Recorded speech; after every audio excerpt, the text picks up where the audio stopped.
मेल्याशिवाय स्वर्ग दिसत नाही. तर मी असं विचार केला गेल्याशिवाय भारत दिसणार नाही. वा.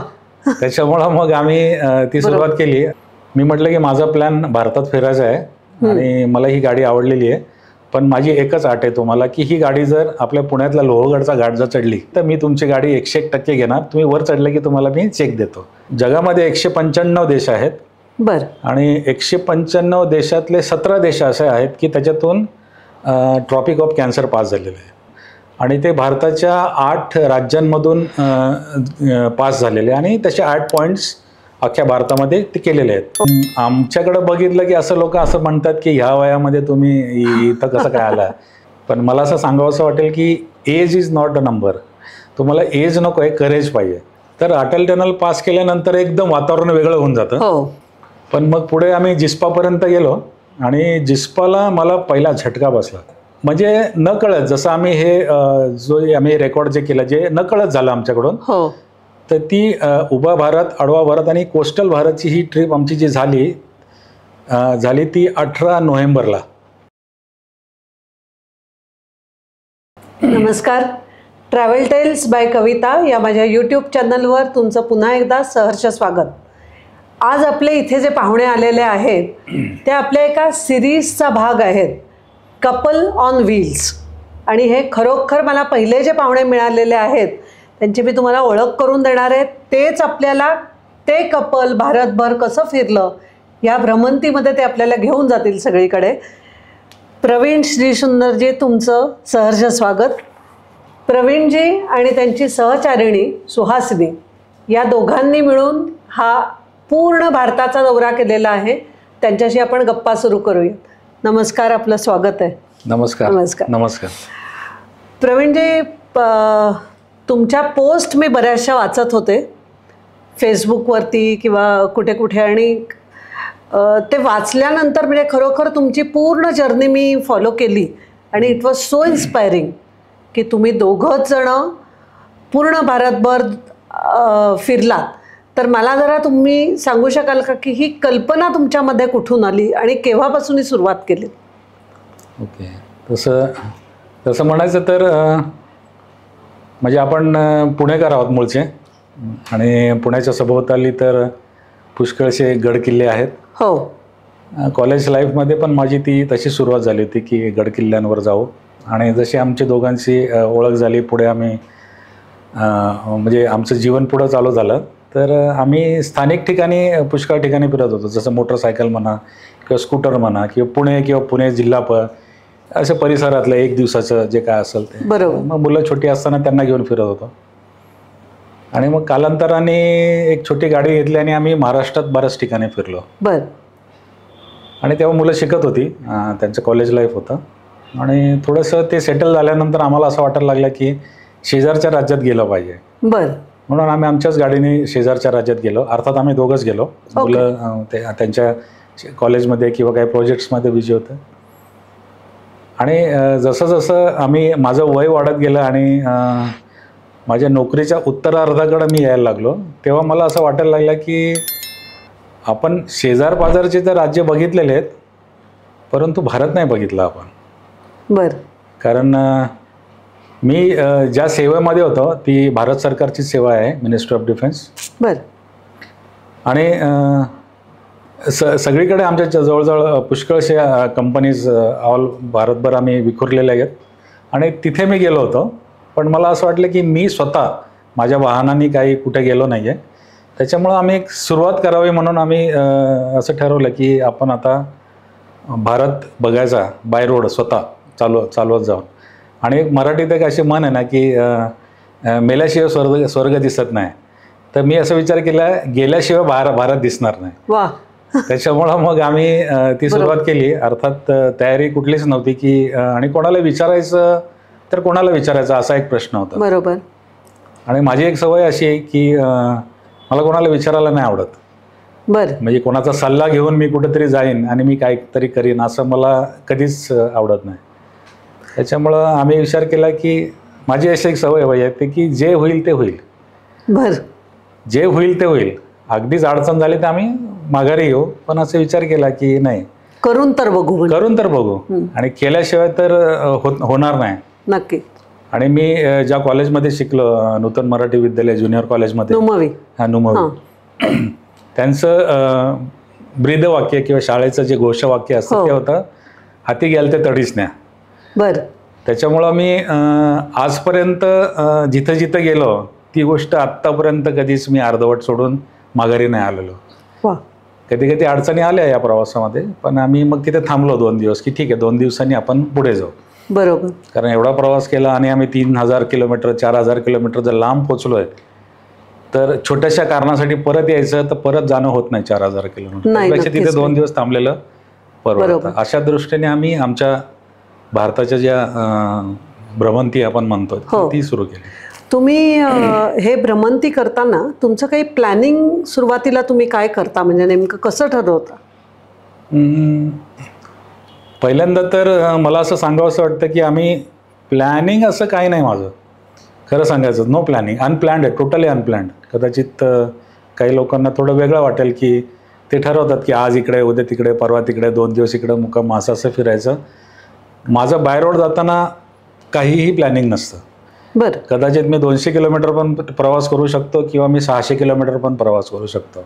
बरं. आणि कधी कधी मध्ये काही डेस्टिनेशन्स नाही आहेत बघण्यासारखी, किंवा भारताच्या काही भागांमध्ये टोटली ब्लँक आहे, म्हणजे तिथं झाड नाही आहेत, घरं नाही आहेत, किंवा इमारती नाही आहेत, किंवा ऐतिहासिक ठिकाणं नाही. आणि मग थांबायचं कुठं असा प्रश्न मनात येतो की अरे रात्रीची वेळ जर व्हायला लागली तर थांबायला जागा नाही आहे. ते कधी कधी मी 900 किलोमीटर पण प्रवास केला आहे, 16 तासात, 17 तासात किंवा 18 तासात. एवढं मी ड्रायव्हिंगसुद्धा केलेलं आहे किंवा आत्ता पण अजूनसुद्धा करताय. पण म्हणजे तुम्हाला अजूनही असं वाटतं की हे अनप्लॅन्ड जाण्यामध्ये जास्त मजा आहे का? तुम्हाला आता असं वाटतं की थोडंसं प्लॅनिंग केलं तर आणि जास्त तुम्हाला ते, म्हणजे हे लोकांच्यासाठी मी विचारते हा प्रश्न तुम्हाला. नाही, कसं आहे की आम्ही एखाद्या ठिकाणी समजा हॉल्ट घेतला तर आम्ही आता तर कसं इंटरनेटची सेवा सगळीकडे उपलब्ध आहे. बरोबर. त्याच्यामुळे आम्ही बघतो की इथे काय काय बघण्यासाठी आहे, किंवा जो हॉटेल मालक असतो किंवा जो स्थानिक कोणी लोक असतात त्यांना विचारतो की इथं अजून काय बघण्यासाठी आहे. कारण प्रत्येक गोष्ट इंटरनेट नाही दाखवत असं माझं मत आहे. हो, खरं आहे. काही छोट्या छोट्या गोष्टी असतात त्या सुंदर असतात बघण्यासाठी, पण ते इंटरनेटवर नाही कळून येत.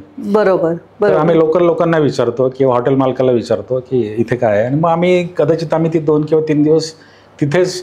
आणि एक आहे माझं की जिथे पर्यटक जातात किंवा जे पर्यटन स्थळ आहेत की जे लोकांनी गर्दी करून ओसंडून वाहते, अशा ठिकाणी मी नाही जात. बरं.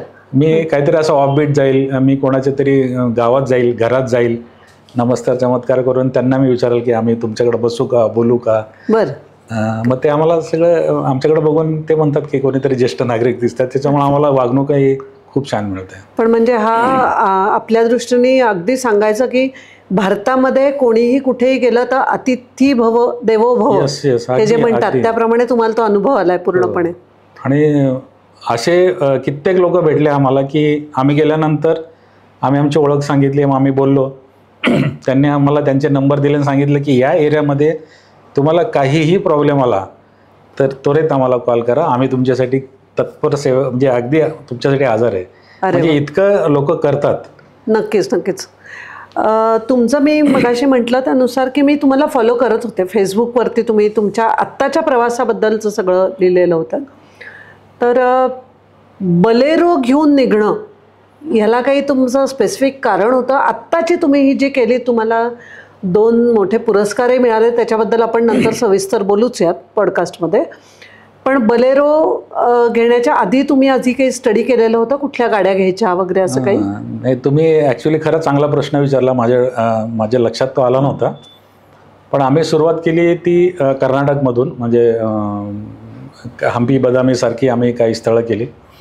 आणि आम्ही नंतर ती वॅगनारने गेलो आम्ही आमच्या. आणि माझा विचार होता की आपण वॅगनारमध्येच जे काय शक्य होईल ते करायचं, कारण खर्चाचाही प्रश्न होता. मग आम्ही सेकंड टूरला आम्ही आमच्या जेव्हा आम्ही ठरवलं की भारताच्या 4 कोपऱ्यात जायचं आपल्याला, तेव्हा सगळ्यात थोडंसं सोपं म्हणून आम्ही असं ठरवलं की पुणे ते कन्याकुमारी जायचं. सगळ्यात सोपं म्हणून? हां, सगळ्यात सोपं म्हणून पुणे ते कन्याकुमारी जायचं, कारण रस्ते चांगले आहेत, माणसं चांगली आहेत, जेवण चांगलं मिळतं, वातावरण चांगलं. तर आम्ही विचार केला की आपल्याला सवय नाही आहे ना अजून किती कसा प्रवास करायचा. तर आम्ही वॅगनारने गेलो आणि आम्ही अल्लेप्पीच्या एका समुद्र किनाऱ्यावरती गेलो. आणि वाळू वगैरे होती आणि ते समुद्रकिनारा अतिशय शांत, कोणी नाही, माणसं तिथं पर्यटक जात पण नाहीत. हो बर. म्हणून आम्ही तिथे गेलो, गाडी लावली मी आणि आम्ही बघून आलो परत.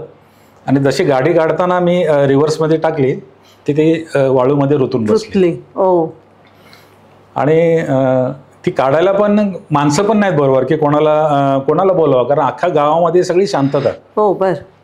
मग तेवढ्यात एक मुलगा आला ज्याचा हात फ्रॅक्चर होता, असं एक सायकलवर तो आला, एक 7-8. त्याला मी म्हणालो की माझी गाडी अशी अशी रुतली आहे. त्याने असं फक्त बघितलं, कारण भाषेचा प्रॉब्लेम. हो. आणि मग मी म्हटलं की आम्ही त्याला म्हटलं की अशी गाडी रुतली आहे. त्याला एक तर कळलं नसेल किंवा तो रागावून गेला असेल.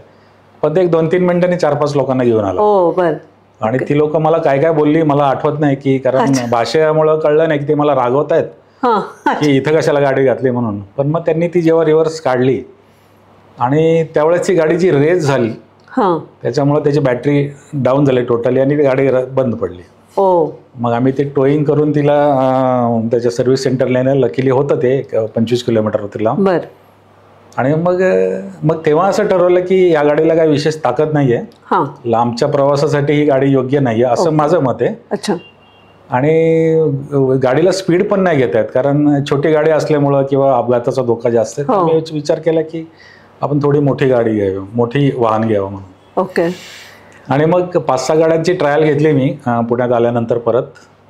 तो प्रवास आमचा जवळजवळ 14 दिवसांचा झाला. पुणे कन्याकुमारी, रामेश्वरम, मग येताना बेंगलोरू, धनुष्यकोडी असं करताना सगळं तो छोटा प्रवास झाला 14 दिवसांचा. पण मग आल्यानंतर आम्ही असं ठरवलं की आपण थोडी मोठी गाडी घेऊ म्हणून. ओके. आणि वाय बलेरो? कुठल्या गाड्या तुम्ही, म्हणजे आपल्याला बलेरोची जाहिरात करायची असं नव्हे, परंतु बलेरो तुम्ही तुमच्या मार्गदर्शनाखाली आम्हालाही कळेल की का बलेरो घेतली. नाही, मी एक 4-5 गाड्या चालवून बघितल्या वाहन, म्हणजे 4 व्हीलर. त्याची किंमतही जास्त होती. ओके. आणि बोलेरो चालवल्यानंतर मला असं वाटलं की दिस इज सॅटिस्फॅक्टरी. ओके. पण अजून एक गोष्ट त्याच्यात अशी झाली की मी त्या लोकांना सांगितलं की तिथं त्या सेल्स जिथं होतं भोसरीला त्यांचं जे शोरूम आहे, मी म्हटलं की माझा प्लॅन भारतात फिरायचा आहे आणि मला ही गाडी आवडलेली आहे, पण माझी एकच अट आहे तुम्हाला की ही गाडी जर आपल्या पुण्यातला लोहगडचा घाट जर चढली, लोहगड बरोबर, तर इझिली चढली ही गाडीवरती, तर मी तुमची गाडी 101% घेणार. तुम्ही वर चढले की तुम्हाला मी चेक देतो. ते म्हणाले की अशी तर फॅसिलिटी नाही आहे, 8-10 किलोमीटर तुम्ही चालवू शकता असं. मी म्हटलं नाही, मी त्यांना इन्सिस्ट केलं की नाही, माझं प्लॅनिंग असं आहे. मग त्यांनी ती स्पेशल परवानगी घेतली. 8 दिवसांनी सांगितलं मला की परवानगी मिळाली आहे, तुम्ही या. कारण त्याला गाडीला ट्रॅकर लावलेले असतात की गाडी एवढे लांब का गेली. मग मी त्यांची ती टेस्ट राईडवाली गाडी तिथे गेलो, गाडी इझिली चढली ती. मग मी विचार केला की नाही आता ही गाडी घ्यावी म्हणून, आणि मग तीच घेतली मी. ओके. त्याच्या मागे की बोलेरो रिलायबल वाटली मला. मला कुठलाही त्याची ॲडव्हर्टाईज करायचा हेतू नाही, पण जे वाहन मी वापरतो आणि ज्याच्यावरती माझा जीव अवलंबून आहे, ज्याच्यावरती आमचा प्रवास अवलंबून आहे, त्या गाडीविषयी 2 शब्द बोलायला मलाही आवडेल आणि आमच्या बोलेरोला आवडेल. नक्कीच. कारण तुमची इच्छा आणि इच्छापूर्ती बलेरोनी केलेली आहे. हो बरोबर. कारण तुम्हाला कुठलाही त्रास न होता. तुम्ही दोघं जण जेव्हा ट्रिपला निघता त्यावेळेसचं जाताना तुम्ही म्हणलात की तुम्ही प्लॅनिंग काही करत नाही किंवा ठरवता की ह्या मार्गाने आज जायचं. हे एक प्लॅनिंग झालं की आज आपण पुणे ते कन्याकुमारी जाऊयात. तर मधल्या रस्त्यांमधलं किंवा गाडीतलं जातानाचं ह्याचं तुमचं प्लॅनिंग कोण करतं? तुम्ही दोघांमध्ये तो समन्वय असतो का? हो, ॲक्च्युली ही सर्व म्हणजे खाणेपिणे किंवा मेडिसिन्स किंवा जे आपण सामान नेतो, बरोबर, ते आजकाल कसं आहे की तिला फक्त सांगायचं की आपण 4 दिवसांनी निघणार आहे, 4 दिवसांनी सगळं काय रेडी असतं. माझं त्याचा 1% त्याच्यात हात नसतो की काय न्यायचं आणि काय न्यायचं. ओके. पण जाताना आम्ही मेडिसिन्स घेऊन जातो. जी स्वतः घेतो ती मेडिसिन पण आम्ही डबल घेऊन जातो. म्हणजे महिन्याच्या ऐवजी आम्ही 2 महिन्याची औषधं घेऊन जातो. इमर्जन्सीसाठी आम्ही बरेचसे मेडिसिन घेऊन जातो. काही इंजेक्शन्स वगैरे पण घेऊन जातो जर पेन किलर वगैरे लागले तर. मला असं वाटतं की तुम्ही जे काय घेऊन जाता त्याची जर का यादी तुम्ही मला पाठवलीत तर आपण आपल्या ह्याच्यामध्ये ते टाकूया डिस्क्रिप्शनमध्ये की जाताना तुम्ही तयारी म्हणून, प्रिकॉशन म्हणून काय काय घेता. त्याच्यामध्ये गाडीची तयारी, तुमची तयारी आणि प्रवासामध्ये मध्ये काही जर नसेल तर त्यावेळेसची अशी थोडीशी मला तुम्ही जर यादी पाठवून दिलीत तर ती यादी पण मी पाठवून देईल. आताही ते सांगू शकतो मी थोडंसं, चालेल ना. कारण मी सांगितलं की आम्ही मेडिसिन्स घेऊन जातो, इंजेक्शन्स घेऊन जातो, आणि इंजेक्शन कोण देणार असा जो प्रश्न तुम्ही विचारलात मला, तर ती नर्सिंग मध्येच आहे ती, त्याच्यामुळं आम्हाला तोही प्रॉब्लेम नाही की कोण दिला ऐन वेळेमध्ये. नक्कीच, तुम्ही ते तुमच्या दोघांचं होऊन जातं. आमच्यासारख्या लोकांना ते थोडं अवघड आहे. आमच्याकडं आम्ही म्हणजे डाळी, तांदूळ, कांदे, बटाटे, मसाले, मीठ मसाला, सर्व भांडी, ताटं हे सगळं घेऊन जातो. कारण कधी त्याची गरज पडू शकते. कधी आत्ताच्या प्रवासात 2 वेळा पडली आहे. 2 वेळाच पडली. कारण जनरली आम्ही ते टाळतो, कारण त्याच्यामध्ये वेळ वाया जातो. प्रवासाचा वेळ साधारण 2 तास त्याच्यातच जातात. त्या 2 तासात मी 200 किलोमीटर जाऊ शकतो. बरोबर. तर ते एक झालं. आणि बोलेरोची पण म्हणजे त्याचे काही स्पेअर्स असतील त्या घेतो आम्ही. Coolant, oils. आणि मध्ये एक अनुभव असा आला आम्हाला की बिहारमध्ये आम्ही जेव्हा गेलो होतो तेव्हा रात्री 8च्या सुमारास बोलेरोचं टायर फुटलं. तर बोलेरोचं बिहारचं असं आहे की तिथे नॅरो रस्ते जास्त आहेत, आणि त्या रस्त्याच्या मध्ये लोक तिकडची ते जनावरं बांधून ठेवतात. आणि त्या जनावरं बांधाच्या ज्या लोखंडी खिट्ट्या अशा रस्त्याच्या कडेला रोवलेल्या असतात. समोरून एक वाहन आल्यामुळे मी थोडीशी बाजूला घेतली, तर ती लोखंडी खिट्टी जी होती किंवा ते असेल त्याच्यात घुसलं ते. आणि थोडंसं पुढे गेलो तर पंक्चर झाली, बसली गाडी जागेवर. मग ती कशी काय उचलायची गाडी? जॅक वगैरे होता, पण तो हाताचा जॅक होता ना, जो आपण मेकॅनिकल म्हणतो. बरोबर. मी केलं ते, पण मला त्रास झाला तेव्हा, कारण गाडीत पूर्ण लोडचं सामान आहे ना. आणि मग मी ते आल्यानंतर पहिला हायड्रोलिक जॅक परचेस केला की जो फक्त इझिली करू शकतो. म्हणजे कोणी जर बाहेर जाणार असेल तर तुम्ही या गोष्टी पण लक्षात ठेवा की तुम्हाला कमी त्रास होईल याच्यासाठी. मग माझ्याकडे टोईंग रोप्स आहेत, पंक्चर किट आहे, किंवा वॉल्व्स म्हणजे त्याची कीज, अगदी छोटं छोटं सामान. एक 200 फुटी दोरी आहे माझ्याकडं. मी एक टायर ट्यूब पण ठेवतो. माझ्याकडे टायर इन्फ्लेटर आहे, म्हणजे हवा भरायचं मशीन आहे. म्हणजे समजा काही गरज लागली, समजा मीच पडलो पाण्यात किंवा दुसरं कोणी जर पडलं पाण्यात, तर त्याला ते दोरी 200 फुटी दोरी बांधून आम्ही ते वापरू शकतो. किंवा पाणी काढायचं असेल किंवा टोईंग करायचं असेल. मलाही तुमची जी माहिती आहे ती नक्की आत्ता आपण बोलतोय, पण कसं होतं की लोक हे रेफर करायला परत परत व्हिडिओ फुल तेवढा बघत नाहीत. त्याच्यामुळे तुम्ही मला ही नक्की लिस्ट पाठवा, ती आपण आपल्या सगळ्या व्ह्युअर्ससाठी 100% देऊयात. आता आपण आत्ता तुम्हाला जे पुरस्कार मिळाले 2 तुमच्या आत्ताच्या त्याच्यावरती येऊयात. तर तुम्हीच जरा सविस्तर सांगू शकाल की तुम्हाला आत्ताच्या कुठल्या प्रवासाच्यासाठी कुठला पुरस्कार मिळाला आहे, सांगू शकाल? हो, मी सांगू शकतो. त्याच्या आधी अजून एखादी गोष्ट मी तुम्हाला सांगू शकतो की आम्ही हे करताना ॲक्च्युली आमच्या डोक्यात नव्हतं की ही गोष्ट आपल्याला करायची आहे. म्हणजे पुरस्कारासाठी पुरस्कारासाठी आम्ही अजिबात केलं नव्हतं, कारण आम्हाला माहीतच नव्हतं की आम्हाला हे भविष्यामध्ये हे मिळणार आहे म्हणून. तुम्हाला कल्पना नव्हती? अजिबात कल्पना नव्हती, कारण ह्या पॉईंट्सवरून ह्याच्या आधी आम्ही 2 वेळेला गेलेलो होतो. म्हणजे पॉइंट्स म्हणजे माझ्या लक्षात सांगतो तुम्हाला, त्याच्यावरती सांगतो. कारण आमचा प्रवास असा झाला की भारताच्या 4 कोपऱ्यामध्ये आम्ही आमच्या बोलेरोनं गेलो. म्हणजे पुणे ते काहो हे अरुणाचल मधलं पहिलं गाव आहे. कुठलं? काहो. काहो आणि किबुतू हे अरुणाचल मधले पहिलं गाव आहे, ते पूर्वेकडचं. बरोबर. आणि गोगीराना म्हणून भारताच्या पश्चिमेकडे गाव आहे, तिथे पण आम्ही गेलो. आम्ही लेह लडाख, नुब्रा, पँगॉंग पर्यंत गेलो. आणि इकडे कन्याकुमारी. त्याच्यात एक तुम्हाला गंमत सांगतो मी की पहिल्या वेळेस आम्ही वॅगनारनी कन्याकुमारीला गेलो. बरोबर. आणि भारताच्या 3 कोपऱ्यांमध्ये आम्ही बोलेरोने गेलो. मग मला असं वाटायला लागलं की बोलेरोला असं वाटलं असेल की मी एका कोपऱ्यात गेले नाही कन्याकुमारीच्या. मग आम्ही परत बोलेरो घेऊन आम्ही कन्याकुमारीला गेलो. त्यावेळेस ते जो चौक होता, म्हणून त्याच्यामुळे तुमचे ते 4 कॉर्नर्स विथ बोलेरो आहे. पण पहिल्या वेळेस आम्ही गेलो होतो ते वॅगनारनी, पण आम्ही नंतर परत ते रुखरुख राहते माझ्या मनात की बोलेरो तिथे नाही. बोलेरोवर फारच प्रेम आहे. आणि त्याच्यामुळे तुम्ही तिलाही घेऊन पुन्हा एकदा कन्याकुमारी पर्यंत गेलात. पण मग हे जे पॉइंट्स म्हणताय तुम्ही, ते हेच पॉइंट्स का? नाही, तर ते हे पॉइंट तर झाले. भारतामधून जगामध्ये 195 देश आहेत बर आणि 195 देशातले 17 देश असे आहेत की त्याच्यातून ट्रॉपिक ऑफ कॅन्सर पास झालेले आहे. कर्कवृत्त ज्याला म्हणतो आपण, बर कर्कवृत्त कर्कवृत्त आहे आणि ते भारताच्या 8 राज्यांमधून पास झालेले आणि तसे 8 पॉईंट्स अख्ख्या भारतामध्ये ते केलेले आहेत. Okay.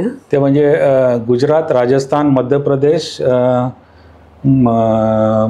Chhattisgarh, Jharkhand, waste Bengal, Tripura आणि मिझोराम. बर. अशा 8 राज्यांमध्ये हे कर्कवृत्ताचे पॉईंट्स आहेत ते केलेले आहेत आणि तिथे त्याच्या पाट्या लावल्या आहेत. बर. फार लोकांवर क्वचित लोकांना ही गोष्ट माहिती आहे, कमी लोकांना माहिती नाही. तर आम्ही पहिल्या वेळेस आत्ता जानेवारीमध्ये, ही गोष्ट झाली जानेवारीमध्ये आम्ही गुजरातला जेव्हा गेलो होतो तेव्हा रस्त्यावरून जातात आणि त्या रस्त्यावरून आम्ही 2दा आधी गेलेलो आहे बरं का. हो बर. पण तेव्हा तुम्हाला कच्छच्या रणामध्ये जाताना पण ती पाटी दिसली नाही आम्हाला. तिसऱ्या वेळेस आम्ही जाताना ती पाटी बघितली आम्ही की कर्कवृत्त या इथून पास होतंय तिला.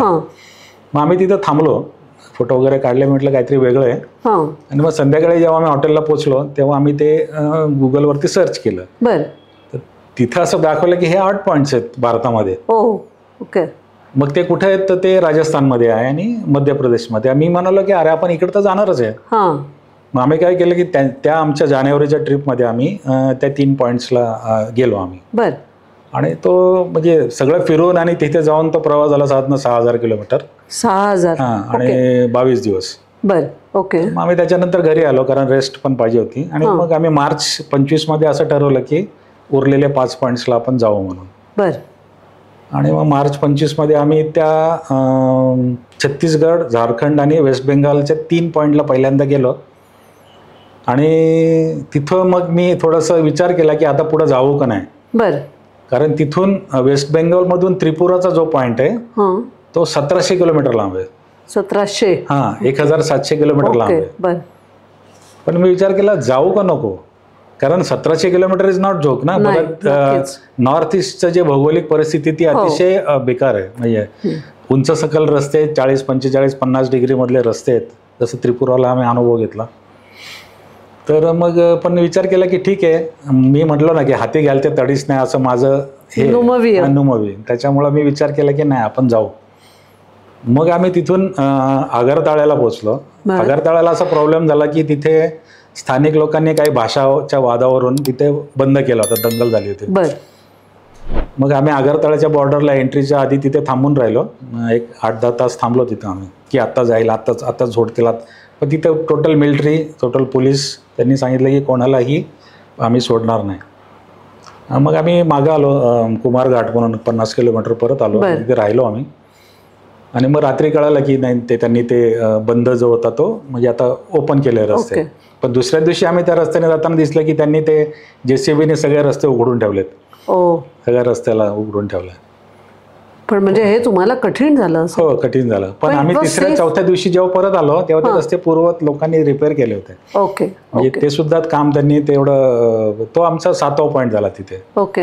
हे तुम्ही जे 8 पॉईंट सांगताय ते तुम्ही अगदी सहज आता सांगताय, हे इतके सोपे आहेत जाणं? म्हणजे कुणालाही जायचं झालं तर? नाही, नक्की अजिबात नाही, अवघड आहेत. पहिली गोष्ट ते कदाचित तुम्हाला गुगलवर सापडणार पण नाहीत, कारण तुम्ही गुगल केलं तर ते पॉईंट काही सापडतात, काही सापडत नाहीत. ओके. मग ते आम्हाला शोधावे लागले तिथे. मग ते शोधताना सुद्धा आम्हाला खूप त्रास झाला ॲक्च्युली. आणि मग आम्ही विचार केला की आता सापडत नाहीत, जाऊ देत.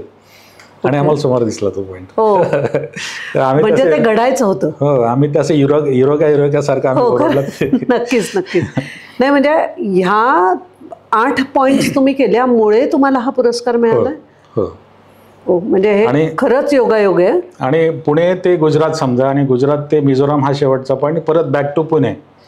असं जर फक्त गुगल मॅपवरचं अंतर जर मोजलं तर साधारणतः ते 8,000 किलोमीटरच्या आसपास होतं. फक्त नकाशावरचं अंतर मोजलं तर. हो, बरं. 8,000 किलोमीटर. ओके. पण आम्ही ते 2 ब्रेकमध्ये केलं आणि साईट सीइंग पण केलं. तर टोटल प्रवास झाला 16,000 किलोमीटरचा, 16,200 किलोमीटर. हो, म्हणजे तुम्ही जिथे जाता त्याच्या आसपासच्या पण काही गोष्टी तुम्ही एक्सप्लोर करता. आम्ही असं बघत जातो ना की आम्ही म्हणजे कसं की जेव्हा आता गुजरातमध्ये गेलो आम्ही, तर आम्ही बॉर्डर्सवरती गेलो, भारत पाकिस्तानच्या बॉर्डर्सवरती गेलो. ओके. आणि मग राजस्थानमध्ये तुम्हाला एक गोष्ट विशेष कदाचित ऐकायला आवडेल. डिसेंबर महिन्यामध्ये राजस्थानच्या एका गावामध्ये, मोहनगड नावाचं गाव आहे, तिथं एका शेतामध्ये बोरिंग खोदताना खड्डा पडला मोठा आणि ते बोरिंगचं मशीन आणि ट्रक त्याच्यामध्ये आतमध्ये गेला आणि ते पाणी 3 दिवस बाहेर उसळत होतं, असं तुम्ही कदाचित बातम्यात ऐकलं असेल. बापरे. तर मशीन आणि ट्रक सगळं आत गेलं. तुम्ही ऐकलं नाही कधी बातमी? नाही, माझ्याकडनं नाही ऐकली गेली. ठीक आहे. तर ते अख्ख्या भारतामध्ये प्रसिद्ध झालं होतं. बरं. तर आम्ही तिथे साधारणतः 1 महिन्याने तिथे पोहोचलो म्हणजे. बरं. ओके. आणि आम्ही ती जागा बघायला गेलो जेव्हा, तर मला असं वाटलं की असं जायचं शेतामध्ये, अशी बघायची ती जागा, शेतकऱ्याला भेटायचं, हाय हॅलो काहीतरी खाऊ द्यायचं आणि पण तिथे जाणं हे महाकठीण काम होतं. कोणी नाही जाऊ शकत. हो. कारण जवळजवळ 6 किलोमीटरचा ऑफ रोडचा रस्ता आहे. 2 किलोमीटरचा रस्ता पूर्ण वाळवंटातून तुम्हाला गाडी चालवावी लागते. म्हणजे असं 8 किलोमीटर जायचं आणि 8 किलोमीटर यायचं आणि मग ती तुम्हाला ती विहीर दिसते. बापरे. बापरे. आणि त्या लोकांनी पण सांगितलं की पुढे जाऊ नका अजिबात, नाही तर तुम्ही पण खाली जाताल, कारण ते रोज ते थोडं खाली जात आहे. ओ. आणि आम्ही मग तिथली थोडी माती आणि तिथली वाळू घेऊन आलो थोडीशी. ॲक्च्युली ते एक म्हणजे एक भौगोलिक आश्चर्य म्हणा की असं काहीतरी झालं म्हणून. आणि नंतर आम्ही त्याच्या आधी वाचलं होतं की काही लोक म्हणत होते की सरस्वती नदी जी लुप्त झाली काही वर्षांपूर्वी, तिचं खालून काहीतरी प्रभाव आहे आणि त्याच्यामुळं हे खाली दबलं गेलं असं. पण तसं काही नसावं असं नंतर संशोधक म्हणाले. पण आम्हाला ती गोष्ट बघायची इच्छा होती. तर मला वाटत नाही की महाराष्ट्रातून कोणी तिथे गेलं असेल, पण आम्ही जाऊन आलो तिथे. वा, कमाल. आता तुमच्यामुळे आपल्या टुरिस्ट पॉइंट वरती येऊ शकतं का? हो. पण लोक तिथे जावीत का न जावीत, म्हणजे नेणारा कोणी? तुम्ही आता बोलेरो चालवत गेलात, पण तुम्ही म्हणात की अत्यंत अवघड होतं, तर प्रिकॉशन काय घ्यायला पाहिजे? नाही, पहिली गोष्ट आमच्याकडे बघितलं की असं लोक असं म्हणतात की ह्या वयामध्ये तुम्ही इथं कसं काय आला, ह्या वयामध्ये इथं कसं काय आला. आणि मला पुष्कळ लोक विचारतात की तुमचा ड्रायव्हर कुठे आहे. हो. हां. पण मला असं सांगावं असं वाटेल की age is not a number. तुम्हाला एज नको आहे, करेज पाहिजे, थोडासा धाडस पाहिजे. नक्कीच. आणि पॅशन, म्हणजे भारत बघण्याची तुमची जी पॅशन आहे. आणि खरोखरच आपण लोकांना सांगू शकतो की सध्या बाहेर जाऊन आलं म्हणजे काहीतरी वेगळं फिरल्यासारखं वाटतं. ते सुंदरच आहे. करेक्ट. म्हणजे बाहेर सुंदरच आहे, परंतु भारतामधलं जे वैविध्य आहे, कन्याकुमारी ते लेह लडाख म्हणा किंवा अरुणाचल पूर्वेकडे, इतकं वैविध्य एका देशात मला नाही वाटत कुठे असू शकेल. आता भारतातले फक्त 2 राज्यांमध्येच आम्ही नाही गेलो, ते म्हणजे उत्तराखंड आणि नागालँड. ही 2 राज्य सोडली तर आम्ही बाकीच्या सर्व राज्यात आम्ही गेलो. बरं. आणि पुष्कळ गोष्टी बघितल्यात, पुष्कळ गोष्टी बघायच्या राहिल्यात, कारण एका वेळेस आपण नाही कव्हर करू शकत. तर आम्हाला परत जायचंय तिकडे. पण तुम्ही एकटे ड्राईव्ह करता का दोघंही ड्राईव्ह? नाही, मी एकटा ड्राईव्ह करतो. एकटेच ड्राईव्ह करता तुम्ही? हो. तिला नाही येत. ओके. पण ती डायरेक्टर आहे. ती मलाही चालवते आणि त्या गाडीलाही चालवते स्वतः, पण इनडायरेक्टली. पण तुम्हाला ते चालतंय डायरेक्ट गेलेलं, कारण she is taking good care of you. Yes. आणि विशेष म्हणजे ती कधी झोपत नाही. हो. म्हणजे मी जेव्हा ड्राईव्ह करतो ती कधी झोपत नाही. म्हणजे आपण म्हणतो ना की तुमचा को ड्रायव्हर झोपला, असं कधी होत नाही. आणि ड्राईव्ह करताना मध्ये एक 10-20 मिनिटांनी, अर्धा तासाने हे खा, ते चॉकलेट घ्या, पाणी प्या, फळं घ्या. हां, तुम्हाला एक गोष्ट सांगायची राहिली की केळी हा सगळ्यात आमचा, ह्या प्रवासामधला केळी हा मोठा आमचा पोटाला आधार आहे. आम्ही एक अर्धा गड केळी अशी घेऊन ठेवतो, अर्धी कच्ची, आणि मागे टांगून टाकतो. ओके. आणि असं झालंय की कित्येक वेळा आम्हाला जेवण नाही मिळालं. बरोबर. म्हणजे मला तुम्हाला आणि लोकांना पण असं सांगायला आवडेल की तुम्हाला जर फिरायचं आहे असं, तर तुम्हाला एक सॅक्रिफाईस करावं लागेल की तुम्हाला जेवण कुठे बाहेर मिळेलच ह्याची अजिबात शाश्वती नाही. कारण आम्हाला 200, 300, 400 किलोमीटर सुद्धा एक दुकान नाही, धाबा नाही, घरं नाहीत, असं झालेलं आहे. ओके. आणि जनरली हॉटेलचा नाश्ता एक 8 वाजता वगैरे असतो, आम्हाला 6 वाजताच निघायचं असतं. आणि 8 वाजता जर खाऊन निघालं तर निघायला 9, 9:30, 10 होणार. मग तो वेळ वाया जातो. त्याच्यामुळे तुम्ही कॅरी करता का काही बरोबर पुण्यातून निघताना? आमच्याकडे पुष्कळचा खाऊ असतो, सुकामेवा असतो, गुळ शेंगदाणे असतात, चिकन असते, चॉकलेट्स आहेत, पाणी आम्ही 20 लिटर जवळजवळ ठेवतो जवळ. ओके. हा, म्हणजे पाणी बरोबर असल्यामुळे मग. आणि रस्त्यात फळं वगैरे मिळत असतील? नाही, मिळाली तर आम्ही जी मिळतात ती फळं आम्ही ती 4-5 प्रकारची घेऊनच ठेवतो, त्याच्यावरतीच आम्ही सगळा दिवस काढतो. ओके. पण असं काही वेळेला झालेलं आहे की हॉटेल कुठेही सापडलं नाही आम्हाला, त्याच्यामुळं आम्ही सकाळी केळी खाल्ली, आमचा चहा किटलीतला बनवून पिला हॉटेलमध्ये, आणि संध्याकाळी जाऊन परत केळी आणि जे काय सुकामेवा आता तोच खाल्ला आम्ही. असंही खूप वेळा झालेलं आहे. खूप वेळा झालेलं आहे. म्हणजे इकडून निघताना तुम्ही वेगवेगळ्या ठिकाणचं आपली फूड कल्चर पण वेगवेगळं आहे ना भारतातलं. तर एवढे तुम्ही प्रदेश फिरलायत, सगळ्यातलं तुम्हाला आवडलेलं एखादं कुठलं सांगू शकाल का? केरळमध्ये. हो का? हां, केरळमध्ये तुमचे खाण्याचे हाल अजिबात होत नाहीत. अतिशय उत्तम प्रकारचे साऊथ इंडियन पदार्थ तुम्हाला रस्ती असे छान छान स्वच्छ टपऱ्या. हो, स्वच्छ, अतिशय स्वच्छ लोक आहेत ते. हो, केरळमध्ये ते येतो अनुभव. आणि अतिशय स्वस्तामध्ये. आम्ही नाश्ता करून पॅकिंग करून घेतलं, ती म्हणाली 76 रुपये द्या. हो, मला असं वाटलं 176 असतील किंवा 276 असतील. हो, नाही, ते म्हटले 76 रुपीज हो गए. तर केरळमध्ये तुमचे कोणतेही हाल होत नाहीत. शिस्तीचं राज्य आहे, ट्रॅफिकमध्ये शिस्त आहे. ओके. गोव्यातही बऱ्यापैकी शिस्त आहे, आणि नॉर्थ ईस्टच्या प्रत्येक राज्यांमध्ये शिस्त आहे आणि स्वच्छता खूप आहे. नॉर्थ ईस्टला? हो, नॉर्थ ईस्टला. ओके. नॉर्थ ईस्टला खाण्याचे थोडेसे हाल आपले होतात? झाले तर थोडेसे. त्याच्यामुळं एक आहे की आम्ही बाहेर गेल्यानंतर शक्यतो पूर्ण शाकाहारी खातो. ओके. ओके. कारण कुठल्याही प्रकारची शंका आपल्या मनात यायला नको. कारण नॉर्थ ईस्टचे लोक आहेत, मी कोणाला नावं ठेवत नाही, कारण प्रत्येकाचं फूड कल्चर हे वेगळं असतं. पण ते लोक सर्व प्रकारचे प्राणी वगैरे खातात, त्याच्यामुळं आम्ही ते टाळतो शक्यतो. आणि जरी तुम्ही म्हटलात की रस्त्यात तुम्हाला जरी कुठं हॉटेल दिसलं तर तुम्ही काय खाता? आम्ही वरण भात आणि भाजी, ह्याच्या व्यतिरिक्त तिसरा चौथा पदार्थ खात नाही. पापड खातो बस तेवढं. बरोबर. महत्वाचं कारण असं आहे की ज्या गोष्टींना हात लागतात ते कंटॅमिनेटेड होऊ शकतात, असं माझं वैयक्तिक मत आहे. बरोबर. कारण तिथे बनवतात, कोण कसं बनवतात, कधीचं काय आहे ते आपल्याला माहित नाही. आणि या ड्रायव्हिंगच्या प्रवासात जर माझं पोट खराब झालं तर फार मोठा प्रॉब्लेम होऊ शकतो, म्हणून मी ते अगदी 100% टाळतो. ओके. आणि सुदैवाने आजपर्यंत मला तसा कसं कोणालाही त्रास झाला नाही. ओके. कारण तुम्ही ते डिसिप्लिन पाळलंय. तसं डिसिप्लिन पाळतो, ते सगळं तुम्ही पाळत चाललात. आता तुम्ही मला ज्या अवॉर्डचं सांगितलं त्याचं जरा तुम्ही थोडं सविस्तर अजून त्याचं नाव आणि त्याची माहिती पूर्ण जरा द्या. तर या 8 पॉईंट्सला आम्ही भेट दिली. तर भारतामध्ये अजून अशी भेट माझ्या वयामध्ये कोणीही दिली नाही. यंग कोणी दिली असेल तर त्याचं मला काय कुठं इंटरनेटवर सापडलं नाही. पण त्यांनी असं दिलेलं आहे की oldest to visit the tropic of cancer in India. तर त्याच्यासाठी आम्हाला इंडिया बुक ऑफ रेकॉर्ड्स कडून आम्हाला ते मिळालं, त्याचं अवॉर्ड मिळालं. मेडल्स आणि सर्टिफिकेट मिळाले. आणि नंतर आम्ही एशियासाठी पण पुटअप केलं, ते एशिया बुक ऑफ रेकॉर्डसाठी. तर एशियामध्ये तर 48 देश आहेत. पण 48 देशामध्ये सुद्धा भारतामधल्या या पॉईंट्सला कोणी भेट दिली नाही असं त्यांनी सांगितलं, म्हणून आम्हाला ते एशिया बुक रेकॉर्डचं सुद्धा अवॉर्ड मिळाला. अरे वा.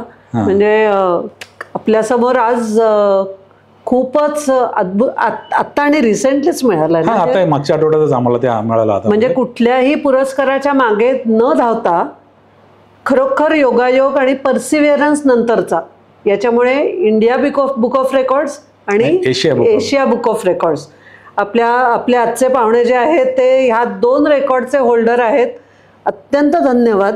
म्हणजे आपण आत्ता म्हणजे मुलाखत संपत नाहीये, मुलाखत आपली चालू राहते, पण हे तुमचं ऐकल्यानंतर मला अभिनंदन केल्याशिवाय राहवलं नाही. मला जरा त्याची कॉपी वगैरे. हो, देऊ ना, नक्कीच पाठवेन तुम्हाला, नक्कीच पाठवेन. आणि ॲक्च्युली मगाशी तुम्ही हा प्रश्न विचारलात ना की तुमचं इंटेन्शन म्हणजे तुम्ही पहिलं ठरवलं होतं का की या पॉईंटला, तर आम्ही अजिबात ठरवलं नव्हतं. आम्ही हे केल्यानंतर आम्हाला असं जाणवलं की अरे हे काहीतरी वेगळं आहे असं आम्हाला जाणवलं, म्हणून आम्ही ते त्याच्याकडे पुटअप केलं. परंतु नियमाप्रमाणे त्यांना ते आधी कळावं लागतं की आम्ही असं करणार आहे. मी हे तुम्हाला आता विचारणारच होते की हे तुमचं अचानक झालं आणि मग तुम्ही ते केलं, परंतु आता तुमचं एवढं ऐकून इन्स्पिरेशन खूप लोकांना मिळू शकेल, तर त्याच्यामधनं कुणाला जर इच्छा झाली तर तुम्ही त्यांना गाईड करू शकता का? हो, करीन ना, नक्कीच. म्हणजे आपण तुमचा नंबर किंवा मी तुमचा हा त्यांना शेअर केला तर चालू शकेल? नक्कीच नक्कीच. आणि आत्ता देखील तुम्ही थोडी त्याची माहिती द्याल का, की म्हणजे तुम्ही आत्ता जे म्हटलात की आधी कळवावं लागतं, ते थोडे नियम तुम्ही सांगू आम्ही शकाल? आधी न कळवल्यामुळे असं झालं की त्यांना प्रत्येक गोष्टींचे पुरावे द्यावे लागले आम्हाला. ओके. आधी जर कळवलं असतं तर त्यांनी आम्हाला काही ॲप्स डाउनलोड करून सांगितले असते की हे ॲप्स तुम्ही वापरा, तुम्ही जाऊन या, मग ते ॲप्सची माहिती आम्हाला द्या, मग आम्ही ते बघू आणि व्हेरीफाय करू, इमिजिएट होऊन जाईल. Okay okay. पण आम्ही ते माहीत नसल्यामुळं आम्ही ते केलं नाही. आणि मग त्याच्यामुळं आम्ही जे टोल टॅक्स आमचे कापले गेले रस्त्यावरती, त्याचे स्टेटमेंट दिले आम्ही गुगल मॅप्स चे लोकेशन्स दिले, काही हॉटेल्सची माहिती दिली की आम्ही या जवळच्या हॉटेल्समध्ये राहिलो, आणि फोटोज दिले आम्ही तिथे काढलेले, मग व्हिडिओज पण दिले आम्ही तिथे काढलेले. अशा म्हणजे ते प्रूफ करायसाठी त्यांनी आम्हाला पुष्कळशा गोष्टी विचारल्या. मग एक ओरल इंटरव्ह्यू घेतला की म्हणजे आपण प्रश्न विचारला की ही जागा कुठली आहे सांगा बरं, ती जागा कुठली आहे सांगा बरं, म्हणजे आपण प्रश्न विचारला की नक्की हेच गेले होते का तिथे. पण त्यांनी ते कन्फर्म केल्यानंतरच, कारण त्यांना ते द्यायचं म्हणजे ती त्यांची पण जबाबदारी आहे ना. हो, नक्कीच. त्याच्यामुळे ते कन्फर्म केल्यानंतर त्यांनी आम्हाला हे अवॉर्ड दिलेले आहेत. Okay okay. म्हणजे आपल्याला कुणाला जर करायचं असेल, मला जायचं आहे कुठे, इतर कुणाला हे 8 पॉईंट्स कव्हर करायचे आहेत, तर त्याच्या आधी त्यांची जी साईट आहे तिथे आपल्याला अप्लाय करायला पाहिजे. अप्लाय करून त्यांच्याशी संपर्क करायचा, आम्ही हे करणार आहे. ओके. बऱ्याच वेळा असं होतं की त्यांचा एक रिप्रेझेंटेटिव्ह ते बरोबर पाठवतात. बरं. पण ॲक्च्युली म्हणजे अगदी एक सांगायचं असं म्हटलं तर की हे करणं थोडंसं अवघड आहे. अवघडच आहे. हां, कारण आय एम शुअर असणार, कारण नाहीतर भारतातले तुम्ही एकटेच आता गेलायत म्हणताय ना तिथे. कारण 8,000 किलोमीटर ॲट अ स्ट्रेच जाणं फार कठीण आहे खूपच, आणि त्याच्यातले शेवटचे 2-2.5 हजार किलोमीटर तर फारच अवघड आहे. हो. कारण ज्यांनी जे जातील तेच सांगू शकतील की हे किती अवघड आहे. आणि माझ्याविषयी सांगायचं झालं तर फक्त माझी मिसेस सांगू शकते की किती अवघड होतं. नक्कीच. असा एखादा म्हणजे भीतीदायक असेल, पण एखादा असा अनुभव तुम्हालाही आलेला असेल असं मला वाटतंय. हां, असे ॲक्च्युली 2-3 अनुभव आले. मग ते प्लीज शेअर करा. आम्ही त्रिपुरावरून जेव्हा निघालो 7व्या पॉईंटकडे जायला, सॉरी वेस्ट बेंगॉलकडून आम्ही जेव्हा निघालो त्रिपुरामध्ये जायला, तो 1700 किलोमीटर लांब पॉईंट आहे. ओके. आणि एक जवळचा थोडासा रस्ता आहे की जो 1500 किलोमीटर पडतो. बरं. पण तो रस्ता गुवाहाटी ते आगरताळा असा आहे, आणि तो टोटली लँडस्लाईडचा रस्ता आहे, आणि पावसाळ्यामध्ये त्याची हालत अतिशय बेकार होते. आणि तो वर्षभर रस्ता कधीच बनवला नाही, कारण त्याला एवढे मोठे पॉटहोल्स आहेत की तिथं बरेचसे ॲक्सिडेंट होतात. त्याचं नाव आहे सोनापूर टनेल रोड. बरं. मग तो रस्ता टाळण्यासाठी आम्ही 200-2.25 किलोमीटर लांबून गेलो, ज्याला हाफलॉंग म्हणतात. आसाममध्ये हाफलॉंग नावाची एक जागा आहे. तर आम्ही त्याच्या आधी मेघालयाला गेलो होतो. मग मेघालय आम्ही जोवाईवरून आम्ही हाफलॉंगला गेलो. ओके. आणि लांबचा रस्ता आम्ही घेतला, कारण हा रस्ता एवढा भयानक की ते इथं मिनिमम 16, 18, 24, 3 दिवस असे ट्रॅफिक जाम होऊन सगळा रस्ता ब्लॉक होता, असं आम्हाला खूप लोकांनी सांगितलं. आणि ह्याची माहिती आम्ही जेव्हा आगरताळ्याला पण पोहोचलो, त्याच्याबरोबर तिथे आम्हाला एक कर्नल भेटले होते, कर्नल साहू म्हणून. तर त्यांनी पण सांगितलं की मी या ट्रॅफिक जाममध्ये काल परवा 18 तास होतो माझ्या 2 छोट्या मुलांचं. तर आम्ही विचार केला की ठीक आहे, आम्ही हे पहिलंच केलं, ते फार बरं झालं.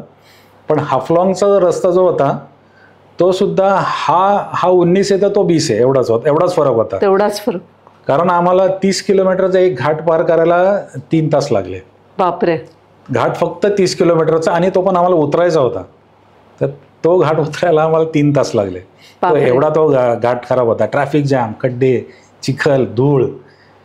आणि मग त्यावेळेस मी विचार केला की अरे बापरे, गाडीला जर काय झालं तर त्यात एकदा गाडी कुठेतरी खड्ड्यात आपटली म्हणजे कंप्लीट त्याचं चाक जे आहे गाडीचं ते असं खाली उतरतं, असं तिरकं होतं, आणि मग परत कारण तिकडे एक तर तिकडे खड्ड्यात घालायचं ना, ते एक तर इकडे खड्ड्यात घालायचे. अदरवाईज तो रस्ता असं म्हणतात की 60-70 वर्ष बनलाच नाही कधी. बापरे. असं लोकांनी सांगितलं मला. आणि मग त्याच्यासाठी आम्ही युट्यूब्स बघतो की तिकडे जाण्याचा रस्ता वगैरे, मग त्यावेळेस या गोष्टी कळतात. म्हणजे माझे 1-2 सल्ले असतील लोकांना की आता फॅसिलिटी आहे म्हणून तुम्ही युट्यूबवरचे तुम्ही ज्या भागात जाणार तिथले व्हिडिओ बघा. बरोबर. आणि दुसरी गोष्ट, offline map Google map download करून घ्या. हो, हे खूपच महत्वाचं आहे. आणि बरोबर. कारण पुष्कळ ठिकाणी नेटवर्कच नसतं. हो. आणि मी पाच सिम कार्ड घेऊन जातो. बर. 3 मोबाईलमध्ये 5 सिम कार्ड घेऊन जातो वेगवेगळ्या कंपन्यांचे. हो. बर. कारण असं सांगता येत नाही की तुम्हाला कुठलं नेटवर्क कुठं चालेल. कारण खूपच महत्वाचा सल्ला आहे. हां, कारण ते पण हे करायचं की ते एक सेफ्टीसाठी. किंवा तुम्ही म्हणजे लडाखला गेलात तुम्ही ते पोस्टपेड तुम्हाला घ्यावं लागतं. तेव्हा ते 6वं कार्ड होतं एक माझं. हो. बरोबर. परंतु आता पुष्कळशा फॅसिलिटी चांगल्या झाल्यात. मी कंपन्यांचं कुठलं नाव घेत नाही की कुठलं कार्ड चांगलं चालतं. बरोबर. परंतु ज्यांना जायचं त्यांनी ते स्टडी करून थोडंसं घेऊन गेलात. महत्त्वाचं म्हणजे आम्ही अरुणाचलमध्ये पण जेव्हा गेलो होतो काहो या गावी तिथे पण टोटली, कारण ती बॉर्डर एरिया आहे ना. आपलं 1962चं वॉर चायना बरोबरचं तिथे झालं होतं. ओके. आणि मग तिथे सुद्धा ऑफलाईन मॅपला सुद्धा प्रॉब्लेम आला होता. तिथे फक्त एक डॉट होता की जो असा पुढे चालला होता. म्हणजे ऑफलाईन मॅप सुद्धा तिथे चालत नाही. आणि किंवा मग चायनाचं तुम्हाला मेसेज पण येतात तिकडे की हां. आणि त्याच्यामुळं कुठेही जाताल तुम्ही तर ह्या प्रिकॉशन्स घेऊन. आता मला कोणी सांगितलं नाही, पण मी माझ्याच डोक्याने विचार केला की मला विचार करायची थोडी सवय की असं झालं तर काय होईल, तसं झालं तर काय होईल. बरोबर. तर प्रत्येकाला मला जे प्रॉब्लेम आले ते दुसऱ्यांना येतीलच असं नाही. बरोबर. पण प्रिकॉशन घेऊन हे करायला पाहिजे. हे तुम्ही एवढं सांगताय, पण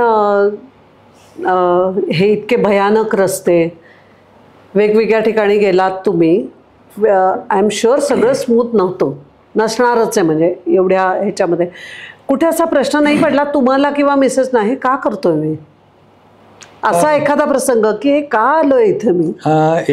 ॲक्च्युली माझ्या मनात तसा प्रश्न एकदाच आला. कारण पहिली गोष्ट तर मी हे स्वतःच्या मनाने करतो किंवा आम्ही दोघं जातोय स्वतःच्या मनाने करतो. बरोबर. त्यामुळं स्वतःला दोष देणं मला पटत नाही की मी का आलो इथं.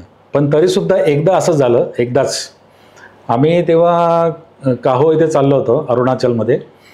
आणि पुण्यापासून निघाल्यानंतर आम्ही 11व्या दिवशी आम्ही आसाममध्ये पोचलो. बघत ॲक्च्युली हॉल्ट घेत. ओके. आणि आसाममध्ये पोचल्यानंतर तिथे एका इको होमस्टेमध्ये आम्ही थांबलो होतो. आणि तिथे पाऊस चालू झाला त्या दिवशी. फेब्रुवारीचा महिना होता आणि पाऊस चालू झाला. आणि त्या एरियातला डोंगराळ भागातला पाऊस म्हणजे प्रचंड असतो, भयंकर असतो. आणि वेदर फोरकास्ट त्या मालकांनी सांगितलं की वेदर फोरकास्ट सांगते की 4 दिवस तरी कमीत कमी असा पाऊस. बरं त्यांचा रेट होता तो महाग होता. बरं तिथं 4-5 दिवस राहायचं म्हणजे परत 20-25 हजार रुपयाला हे झालं. तर आम्ही विचार केला की ठीक आहे निघू पावसात. म्हणून आम्ही 2 दिवस तरी थांबलो तिथे. आणि मग आम्ही काहोकडे निघालो. काहो तिथून आम्ही जिथे थांबलो होतो तिथून 280 किलोमीटर होतं. ओके. 280 किलोमीटर जायला साधारणतः मला एक 5 ते 6 तास लागतात. म्हणजे नॉर्मल रस्ता असेल, पण ते 12 तास दाखवत होतं. आणि आता एक असं जजमेंट आलंय की काही लोक जे ऐकतात त्यांनी पण विचार करा की तुम्हाला गुगल मॅप जर 50 किलोमीटर पर एका तासात 50 किलोमीटर हे ॲव्हरेज आहे. एक लक्षात ठेवा, एका तासात तुम्ही 50 ते 60 किलोमीटरच प्रवास करू शकतात भारतामध्ये. बरोबर.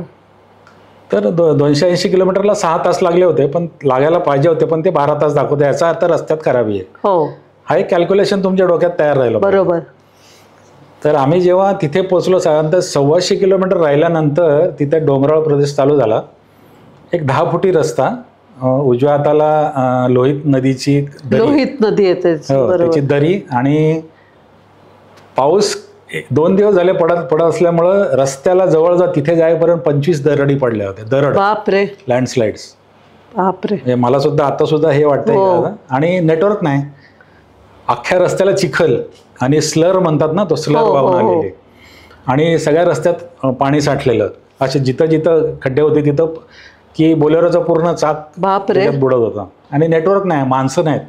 जे गाड्या होत्या इतर ते लोकल गाड्या काही तासाला एखाद दुसरी दिसली तर. आणि असं झालं की नेटवर्क पण नाही, कोणाला फोन करायचा. आणि मग तेव्हा मी असं, आणि मग आम्ही एक घर दिसलं आम्हाला. तर आम्ही त्या घराच्या दारात गेलो. प्रचंड पाऊस पडतोय. मग गेलो, पीप केलं, कोणी आलं नाही. दारात जाऊन खटखटवलं शेवटी. तर मी सांगितलं हम लोग ऐसा ट्रॅव्हल कर रहे, वॉलॉन्ग जा रहे. तर ती बाई असं म्हणाली, ये सीजन में आप यहाँ पे क्यों आया और कौन कौन आया? मैं बोला था मैं और मेरा मिसेस ही है. अरे बोले ये सीज़न में यहाँ पे नहीं आने का है, हो हे बहुत खतरनाक सीझन आहे. तर म्हटलं आता आम्ही आलोय ना, आता हो. बरं वालांग आता तिथून पुढं आहे 100 किलोमीटर जायचं आम्हाला. तो एकच क्षण असा होता की मला असं वाटलं की मी इथं का मारायला आलो. पण पुढं गेलो तरी तेच, मागं जायला तरी आपण म्हणतो ना की आपले परतीचे दोर कापलेले जेव्हा जातात तेव्हा आपल्याला मी पुढं जातो. Point of no return. हां, अगदी पॉइंट ऑफ नो रिटर्न. म्हणजे आपल्या सूर्याजींनी कसे आपले दोर कापून टाकले होते सिंहगडावरच्या लढाईनी.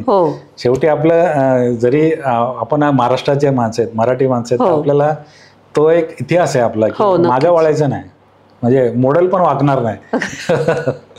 त्याच्यामुळं मग आम्ही ते पुढे गेलो आणि तिथं एक अशी गंमत झाली की आम्ही पाण्यातून जाताना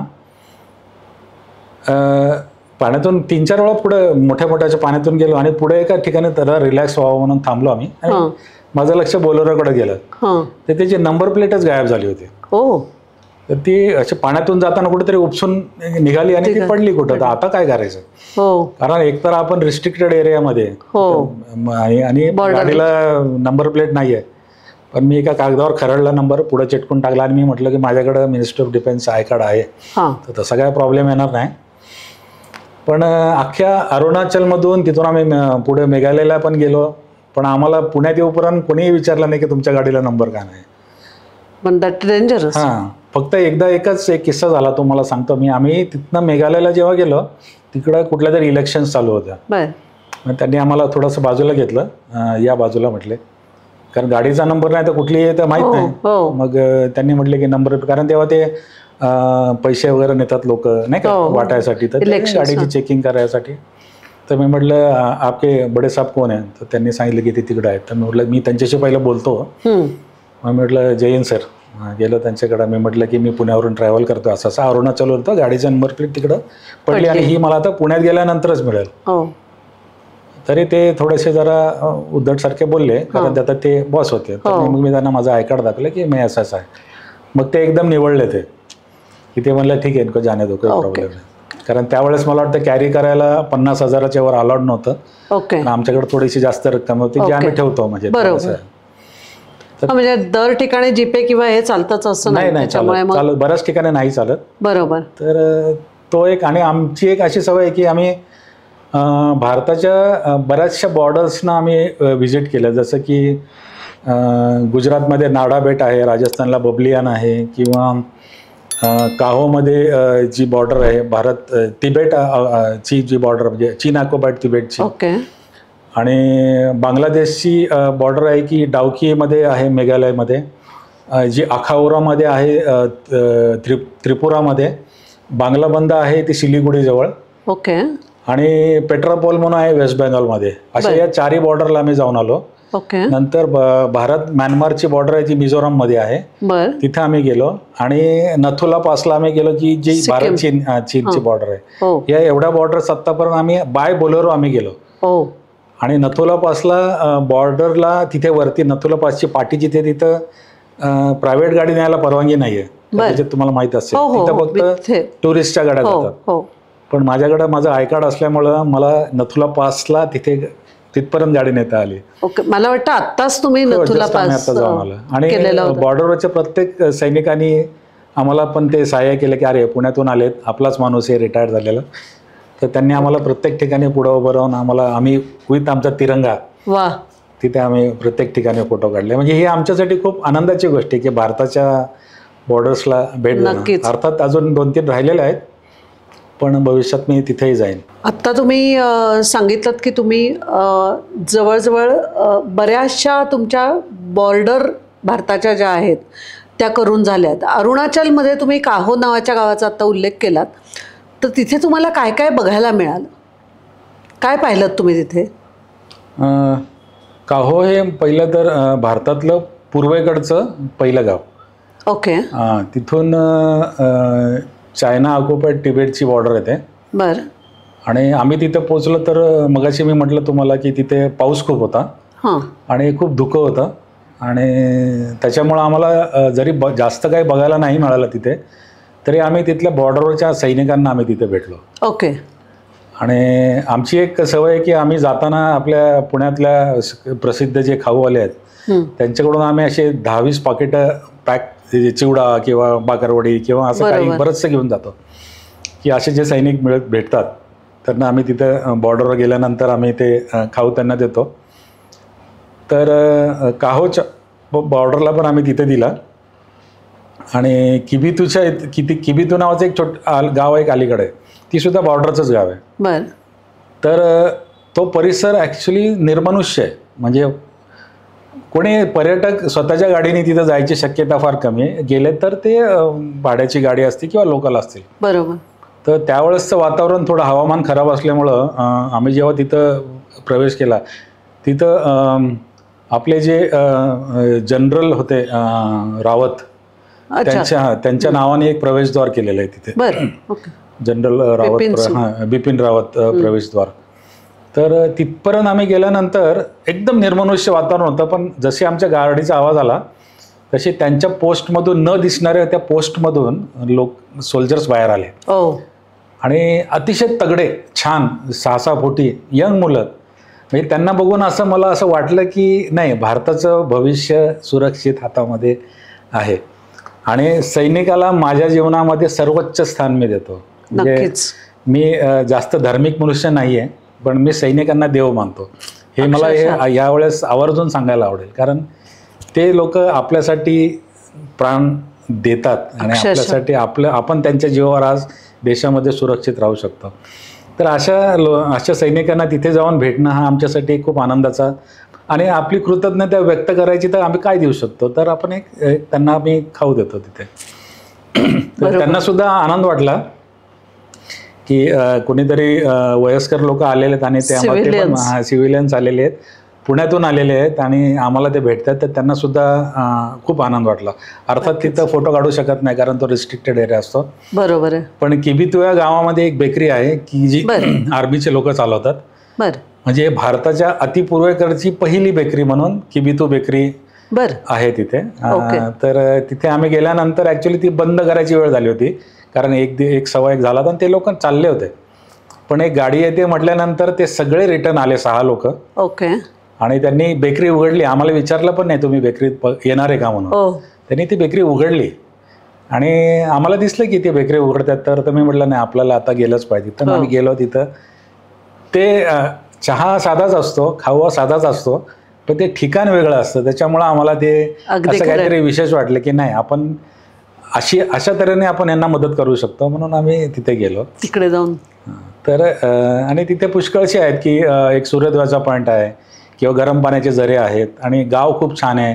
एक शाळा आहे तिथे. ते लोक ऑर्गॅनिक शेती करतात. या सगळ्या गोष्टी आम्हाला बघायच्या होत्या. आणि गावातलं ते एक पहिलं दुकान जे आहे किराणा मालाचं, मग तिथे आम्ही थोडीशी खरेदी केली. आणि तिथे आम्ही परत येताना तिथं मी सांगितलं की तुम्हाला नेटवर्क नव्हतं तिथं. आणि त्याच्यामुळं अतिशय एक स्पॉट दिसत होतं, फक्त एक ॲरो दिसत होता की सरळ जा, पण कुठलीही लाईन दिसत नव्हती. तर आम्ही अक्षरशः 30 किलोमीटर हरवलो आम्ही. आम्ही गेलो ह्या तीरावरनं लोहितच्या, पण आम्ही येताना दुसऱ्या तीरावरती आम्ही चुकून गेलो. आणि मग आम्हाला ते काय सोल्जर्स दिसले तिथे. तर त्यांनी आम्हाला विचारलं की तुम्ही इकडे कुठे चाललात, कारण त्या एरियात जायचं नाही. तर बोलता बोलता त्यांनी बघितलं की अरे मराठी, आम्ही एकमेकाशी मराठी बोलल्यानंतर ते म्हटले महाराष्ट्रातून आले का. म्हटलं हो. तर तो सैनिक होता आपल्या साताऱ्याचा आणि दुसरा होता सासवडचा. मग त्यांनी मग जास्त चौकशी केलीच नाही आता मराठी बोलल्यानंतर. पण हे आपल्यासाठी अभिमानाची गोष्ट आहे की सातारा किंवा सासवडचे मुलं तिकडं सैनिकात आहेत. आणि मी असं ऐकलं की साताऱ्यामध्ये एक गाव आहे की ज्याला सैनिकांचंच गाव म्हणतात. तर तो तिथलाच होता सैनिक. तर अशा ठिकाणी आपले लोक भेटल्यानंतर सुद्धा एक वेगळा. आम्ही अखाउराच्या बॉर्डरला गेलो होतो, त्रिपुराला. तिथं सुद्धा आम्हाला ते मराठी सुभेदार भेटले. आणि आम्ही डावकीला गेलो होतो मेघालयमध्ये, तिथं सुद्धा आम्हाला अहमदनगरचे एक सोल्जर भेटले. मग त्यांनी असं गेल्यानंतर त्यांना असं वाटतं की आम्ही यांच्यासाठी काय करू. खरंच म्हणजे खरं तर ते अशा ठिकाणी असतात की आपल्याला वाटतं आपण यांच्यासाठी काय करावं, पण त्यांनाही खूप दिवसांनी त्यांची मातृभाषा ऐकायला मिळते आणि कोणीतरी भेटल्याचा आनंद. आमची फॅमिली इथं नसते कारण इथं सगळ्या परिस्थिती थोडी गंभीर असते, त्याच्यामुळं मग असं कोणीतरी आलं की त्यांना अतिशय आनंद वाटतो. बरोबर बरोबर. आता हा आपला झाला तो सगळा पूर्वेकडचा तुम्ही आता सगळा अनुभव सांगितलात मला, पूर्वांचल आपण जे म्हणतो त्या भागातला. इकडे अशीच बॉर्डर लडाख, जम्मू काश्मीर इकडे पण आहे, आत्ता तर खूपच ती गाजती आहे. तुमचा लडाख आणि इथला अनुभव पण थोडासा सांगितलात तर ते बरं होईल. तुम्ही कसा प्रवास केला होता लडाखचा वगैरे? ॲक्च्युली आम्ही पहिली टूर जेव्हा केली कन्याकुमारीची, पुणे ते कन्याकुमारी, हां, पण ती आम्ही वॅगनारनी केली होती. हो. पण त्याच्यानंतर आम्ही बोलेरो घेतली आणि तिला 1000-2000 किलोमीटर आम्ही तिचं रनिंग केलं होतं. म्हणजे ती माझ्या हातात पण जास्त बसली नव्हती असं आपण म्हणतो, फ्लुएंट नव्हतं एवढा मी.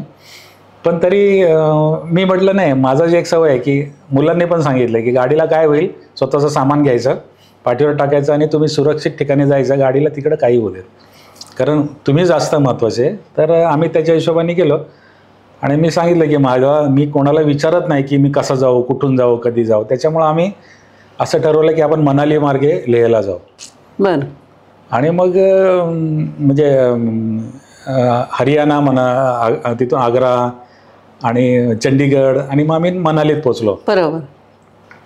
आणि मनालीनंतर ॲक्च्युली तुम्ही रोहतांग पासवरून जेव्हा पुढे जाता तेव्हा अटल टनल नव्हता का? नाही, होता ना. होता. आताची गोष्ट आहे. अच्छा, ओके.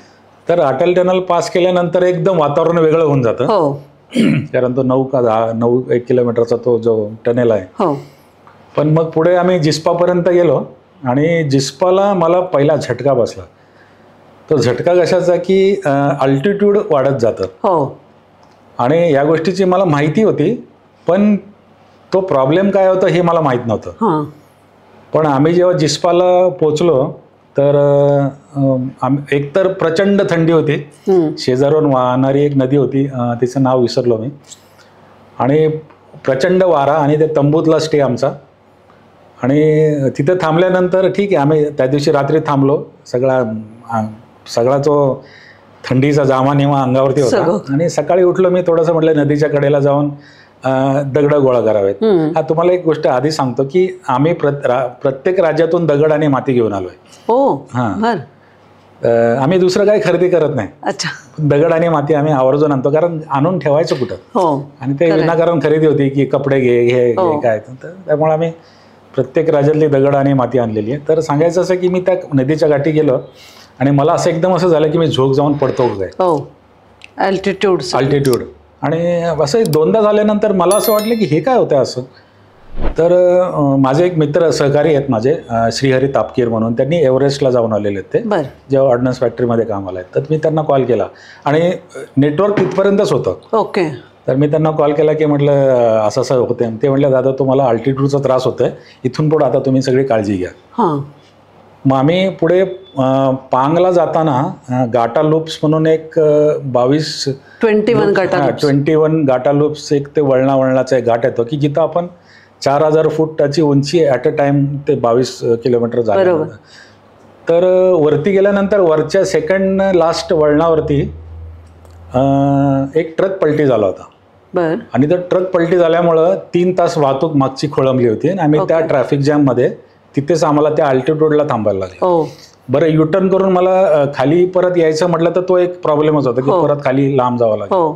तर आम्ही विचार केला की ठीक आहे आपण थांबू म्हणून. पण त्या अल्टिट्यूडमुळे आम्ही जेव्हा ते ट्रॅफिक जॅम सुटला आणि आम्ही पांगमध्ये पोचलो तर आम्हाला श्वासोश्वासाला खूप त्रास व्हायला लागला. ओके. आणि तिथे आम्ही गेलो, तिथं एक म्हणजे जे रेंटेड हॉटेल होतं ते रूम्स होत्या, ते घेतल्या आम्ही. आणि मी खाण्यासाठी काहीतरी मागवलं, पण ते मी खाऊ शकत नव्हतो. ती देणारी बाई सुद्धा माझ्याकडे अशी बघत होती की त्यांना ते माहीत असतं, त्यांना लक्षात येतं की ह्यांना त्रास होतोय म्हणून. तर मी खात नाही म्हटल्यानंतर ती माझ्याकडे थोडं संशयाने बघायला लागली. आणि मग मी सहज असं म्हणून असं हाताकडे असं बघितलं माझ्या, तर माझ्या हाताची नखं आहेत हे निळे पडले होते. आणि मग रात्री माझ्या नाकातून पण रक्त यायला लागलं. आणि श्वासाला एवढा त्रास व्हायला लागला की भले आमच्याकडे ते ऑक्सिजन सिलेंडर पोर्टेबल 2 होते, पण ते पण संपले. आणि मला असं विचारायला की इथं जर आज नेटवर्क असतं तर मी माझ्या मुलाला फोन करून सांगितलं असतं की उद्या बहुतेक आम्ही मरतोय, तर आमच्या बॉडीज इथून घेऊन जा आणि गाडी इथं पडलेली आहे इथं. पण अर्थात तिथं नेटवर्क नव्हतं. आणि मग मी सकाळी उठलो तर त्या बाईने आम्हाला सांगितलं की मी म्हणालो सकाळी आम्हाला आंघोळीला पाणी मिळेल का. ती मला म्हणली की तुम्हाला मरायचं आहे का, म्हणा मरना है क्या तुमको. बोले थे इधर हम लोग नहाने का नहीं तुम लोग यहाँ पे. अच्छा. तो सुबह जैसे होता है अपना बोऱ्या बिस्तर बांधो और निकल जाओ, यहाँ पे रुकना नाही. कारण ती म्हणाली की पुढं लेहला परत अल्टिट्यूड थोडं खाली होतं, तर मग तुम्ही तिथे जा. कारण तिला जर पैसे कमवायचे असते ना तर ती म्हणाली असती 1 या 2 दिन रुको. पण त्यांना ते सगळं शिक्षण दिलेलं आहे, बरोबर, की टुरिस्टशी कसं तुम्ही ओळखायचं म्हणून. बरोबर.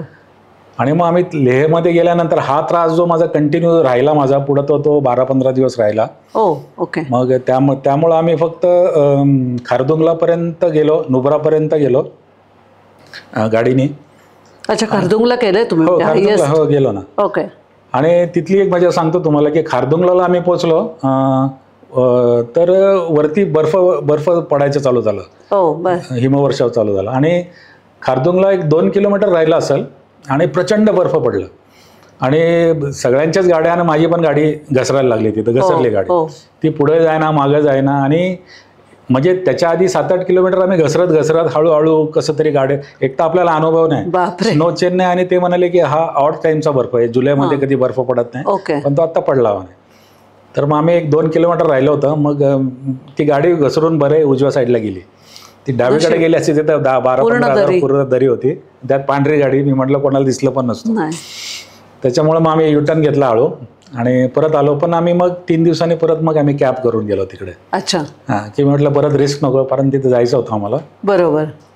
तर आम्ही तिथे गेलो मग.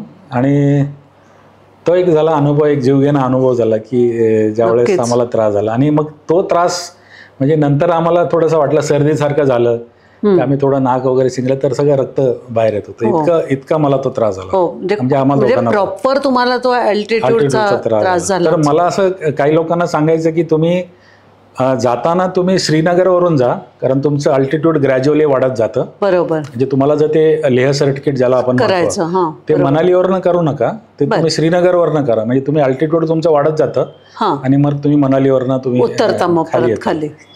आणि महत्त्वाचं म्हणजे तिथं तुम्ही पूर्ण शाकाहारी राहा लेहमध्ये गेल्यानंतर, कारण पचवायला जी ताकद लागते, जे रक्त तुमच्या जठराकडे वळतं ते शाकाहारामध्ये लागत नाही तसं. त्याच्यामुळे तुमची एनर्जी सेव्ह राहते. ओके.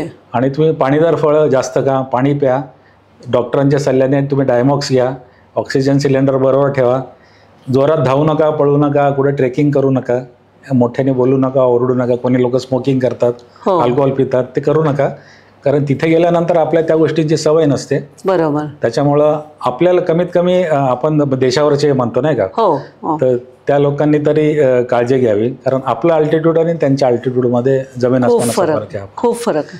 आणि तुम्ही जे म्हणलात की तुमच्या लक्षात आलं की नखं निळी पडली होती, त्याच्यामुळे स्वतःच्याकडे लक्ष देणं हे पण एक महत्वाचं आहे. त्याला आपण सायनोस म्हणतो, सायनोस झाले होते. किंवा तुम्हाला त्या बाईंनी सांगितलं, ती देवदूतासारखी आली की आंघोळ करू नकोस, नाही तर आपली इथे सवय असते की आंघोळ केल्याशिवाय बाहेर नाही पडायचं.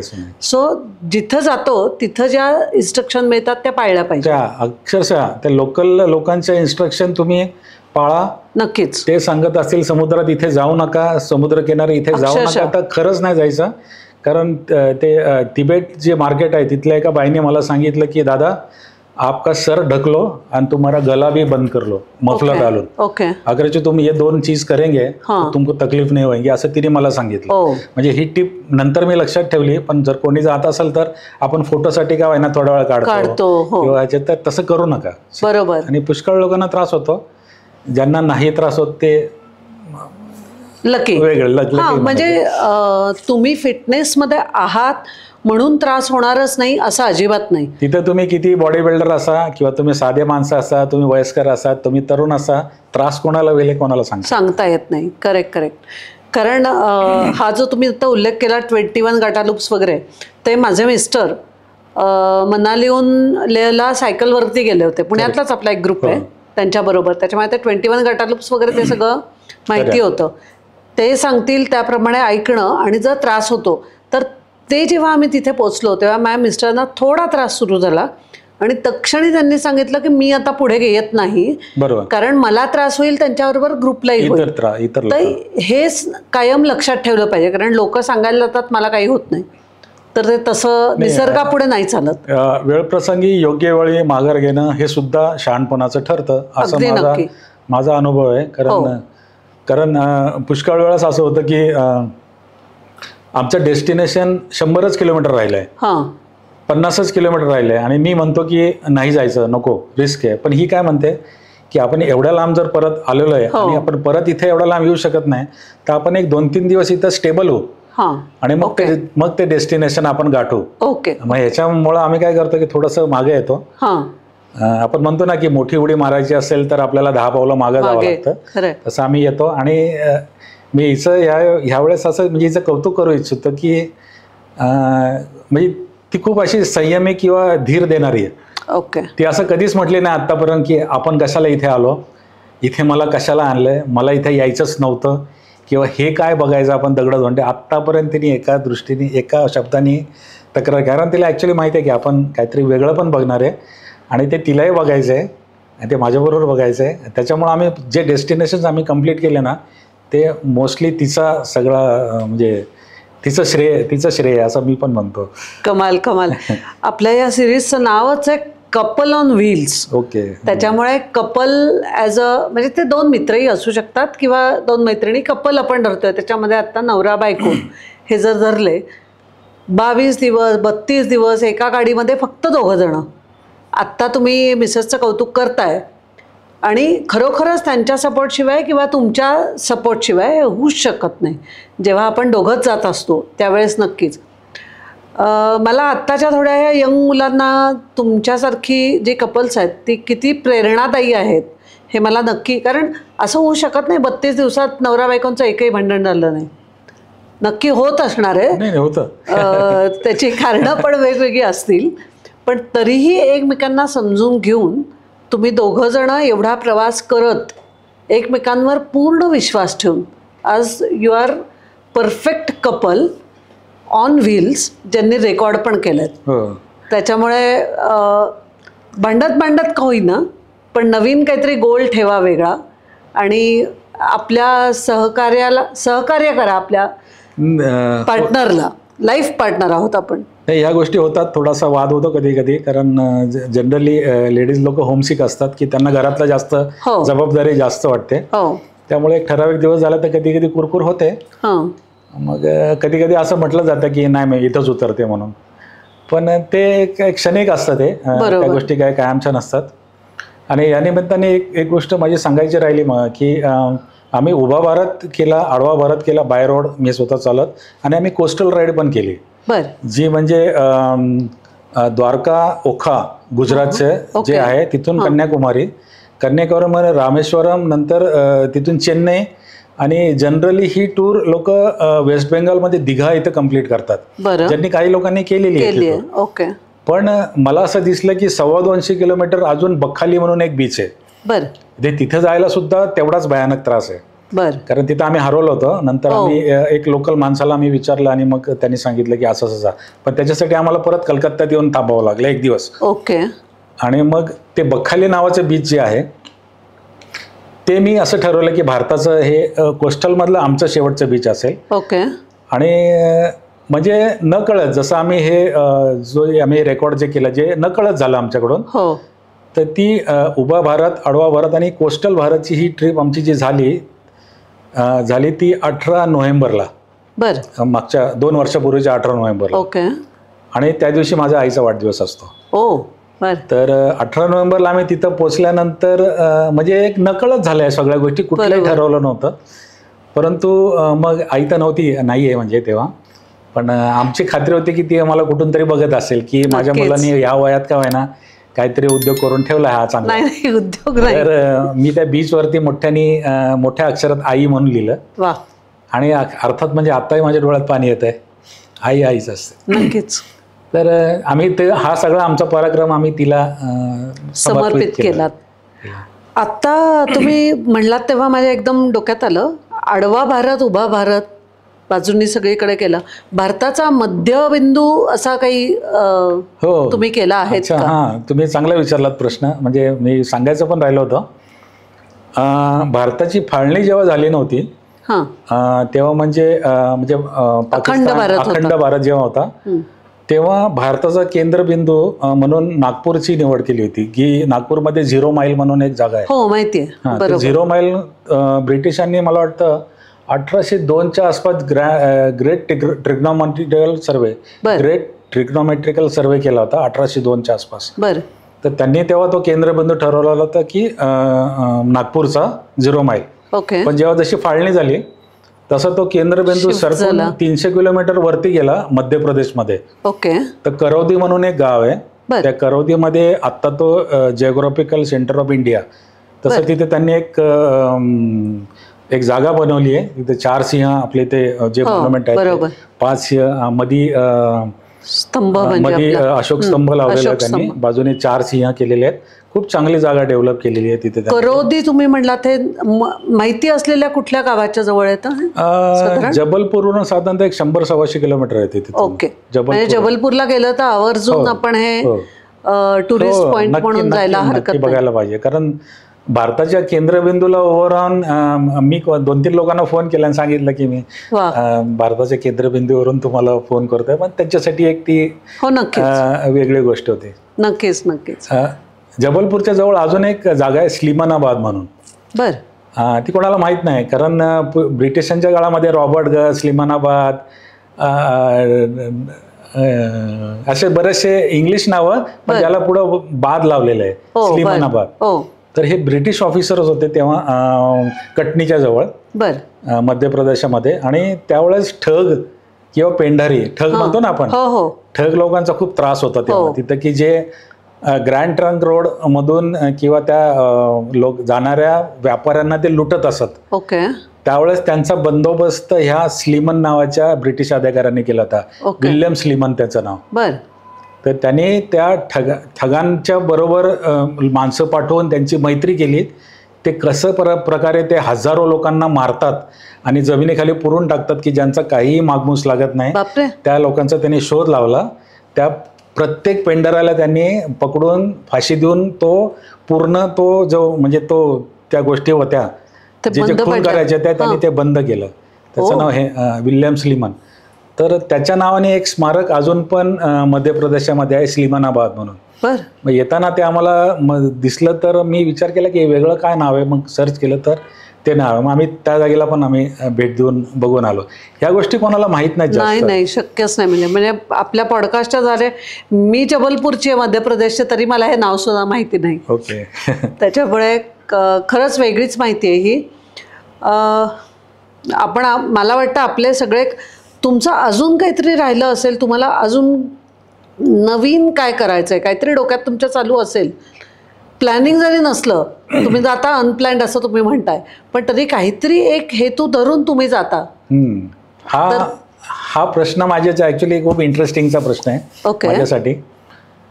कारण मी ह्याच्यातून काहीतरी कनेक्शन्स शोधतोय की जे प्राचीन व्यापार भारताबरोबर मिडल ईस्टचा होणारा मध्य पूर्वेचा होणारा प्राचीन व्यापार आणि भारताचा त्याच्याशी काही संबंध आहे का.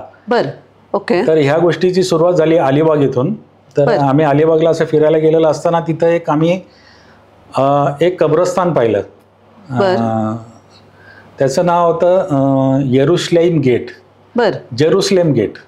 आता येरुशलेम हे इस्रायलमध्ये आहे. जिथं म्हणजे प्रभू येशू ख्रिस्तांचा जन्म झाला असं म्हटलं जातं.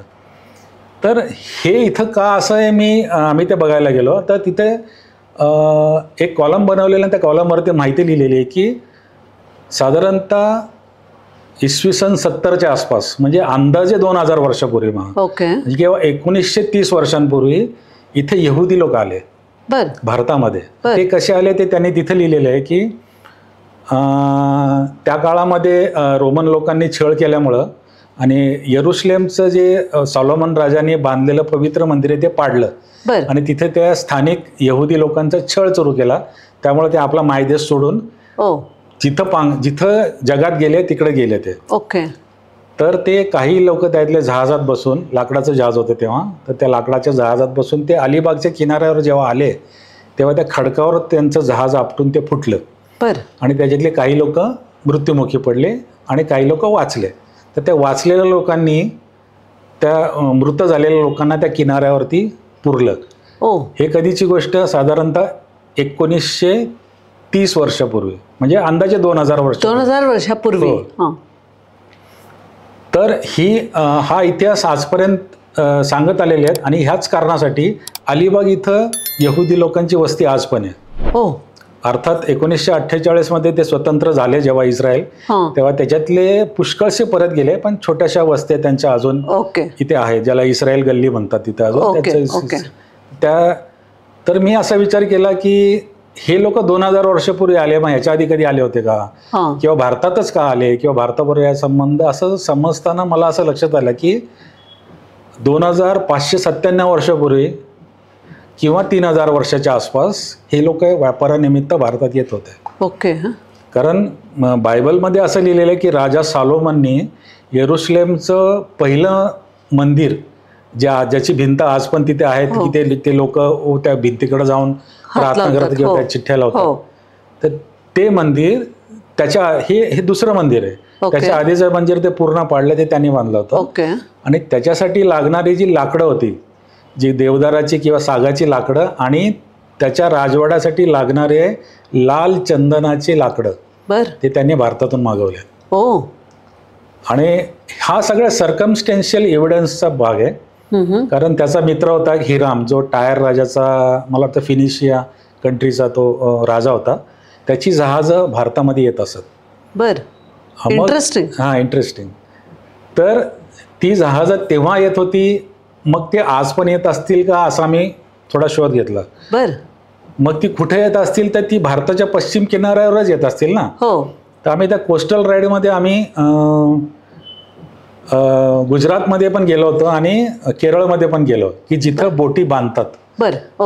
आणि आज सुद्धा, म्हणजे 2500-3000 हजार वर्षापासून ते ट्रेडिशन आलेलं आहे की आज सुद्धा त्या लाकडाच्या बोटीच तिथे बांधतात. आणि त्या अजस्त्र 20,000 टनाच्या बोटीवरती मी आता मांडवीमध्ये चढलो वरती. ती अख्खी बोट बघितली मी, ती कशी बांधतात ती लोक.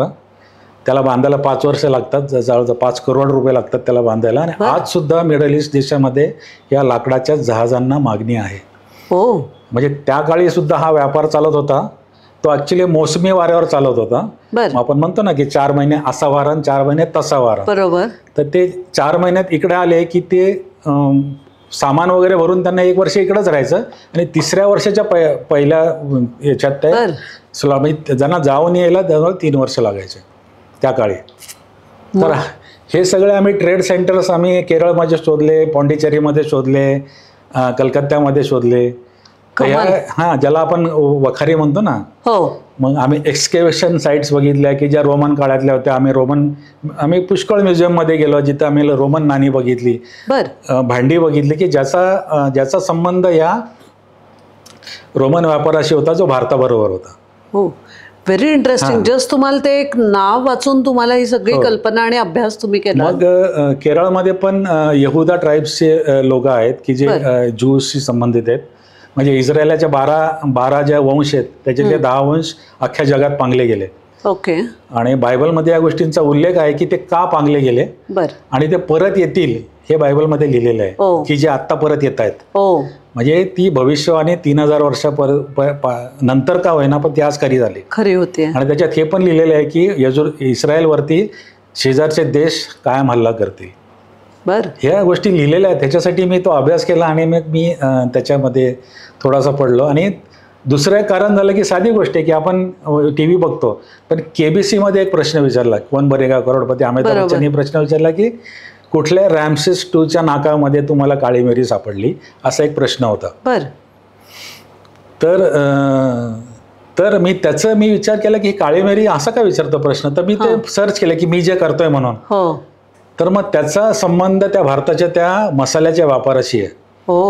म्हणजे रॅम्सेस 2च्या नाकामध्ये जर काळी मिरी 3500 वर्षापूर्वी सापडते, तर ती काळी मिरी गेली कुठून? तर ती भारतातून गेली. कारण इंडोनेशिया किंवा श्रीलंका ह्या देशांशिवाय इतर ठिकाणी काळी मिरी किंवा मसाल्याचे पदार्थ पिकत नाही. बरं, अर्थात त्यावेळेस भारत नव्हता, भारतीय उपखंड होता. ओके. भारत हा देश अजून फॉर्म नव्हता झालेला.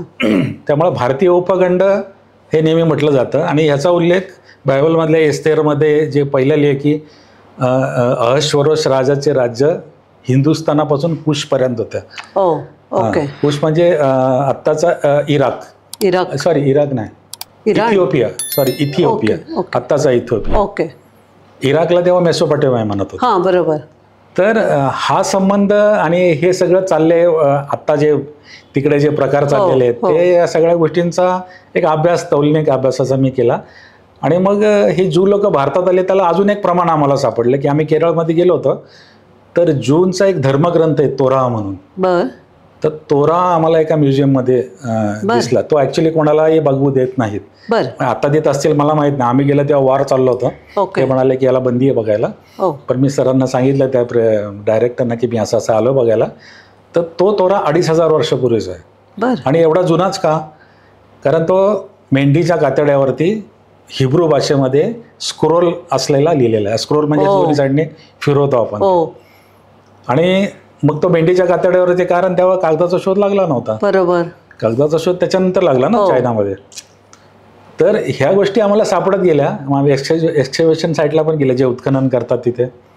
प्रत्येक ठिकाणी आम्हाला कोऑपरेट करत गेले. आणि हा संबंध मी असा जोडतोय. तर मगाशी मी तुम्हाला सांगितलं की सॉलोमन राजांनी जी लाल चंदनाची लाकडं आणली, ती भारतातून आणली असावीत असं मला एक वाटतं, कारण ती दुसरीकडं नाही आहेत. अच्छा. ती आहेत फक्त आंध्र प्रदेशामध्ये, शेषाचलममध्ये. तिथेच का? तर कारण ते जमिनीचा जो पोत आहे, pH व्हॅल्यू म्हणतात, ती तिथेच चांगली आहे. आणि तिथेच त्या प्रकारचा पाऊस आणि जमीन आहे. ओके. आणि ती तुम्ही एक पुष्पा सिनेमा पाहिला असेल आता, की पुष्पा सिनेमामध्ये की ते लाल चंदनाचे लाकडं तो पुष्पा चोरतो आणि मग ते पाण्यात फेकतो. त्याच्यात फक्त एकच चूक दाखवली आहे की त्यांनी ती पाण्यात ती लाकडं फेकल्यानंतर ती तरंगली आणि ती पुढे वाहत गेली. पण ह्या लाकडाचंच फक्त एकच लाकूड आहे, ह्याचं वैशिष्ट्य असायची याच्यामध्ये तेलाचा अंश जास्त आहे. त्यामुळे ही लाकडं तरंगत नाहीत, ही डुबतात खाली. म्हणजे ते सिनेमात दाखवलंय ते काय खरं नाहीये. पण ही लाकडं डुबतात. आणि ह्या लाकडांना आज सुद्धा चीन, जपानमध्ये खूप मागणी आहे. कॉस्मेटिक्स बनवतात, वाद्य बनवतात. म्हणजे रक्तचंदन. रक्तचंदन, त्याला आपण रक्तचंदन म्हणतो. आयुर्वेदात आपण करणं रक्तचंदन आहे. आपल्याकडे मिळतं ते ओरिजिनल असेल असं मला नाही वाटत, कारण त्याची व्हॅल्यू खूप आहे. आंतरराष्ट्रीय बाजारात ते 10 लाख रुपये किलो वगैरे किंवा ते म्हणजे काय असेल ते. तर आम्ही ते रिस्ट्रिक्टेड एरियामध्ये जाऊन बघितलं. त्यांनी आम्हाला अलाउ केलं. त्यांनी माझी सगळी माहिती घेतली, माझं आय कार्ड बघितलं, माझी सगळे फोटोज आम्ही घेऊन जातो. आणि मग ते म्हणाले की ठीक आहे, तुम्ही याचे फोटो काढू शकता, अदरवाईज कोणालाही तिथं जायला परवानगी नाही. ह्या सगळ्याचं तुम्ही डॉक्युमेंटेशन काही करताय का? कारण एवढी माहिती देताय तुम्ही. एवढं डॉक्युमेंटेशन करतोय. याच्यात एक अजून पुढे आहे की जी सुगंधी द्रव्य बायबलमध्ये लिहिलेली आहे ती मिडल ईस्टमध्ये बनत नव्हती. कारण तिकडे त्या प्रकारची झाडी किंवा वनस्पती नाही, कारण डोंगराळ प्रदेश जास्त आहे ना, वाळवंट. ती जातात सगळी हिमालयामधून. तर त्याच्या याने आत्ता आम्ही जेव्हा आगरताळ्याला गेलो होतो, तर तिथे बायबलमध्ये लिहिलंय की ते अगरवूडचं तेल आहे. म्हणजे आपण अगरबत्ती बनवतो ना, अगरबत्ती बनवतो त्याचं अगर, ते अगर बनते एका झाडापासून. तर ते अगरचं झाड तिकडे त्या साईडलाच आहे, नॉर्थ ईस्ट मध्येच जास्त आहेत ते झाड.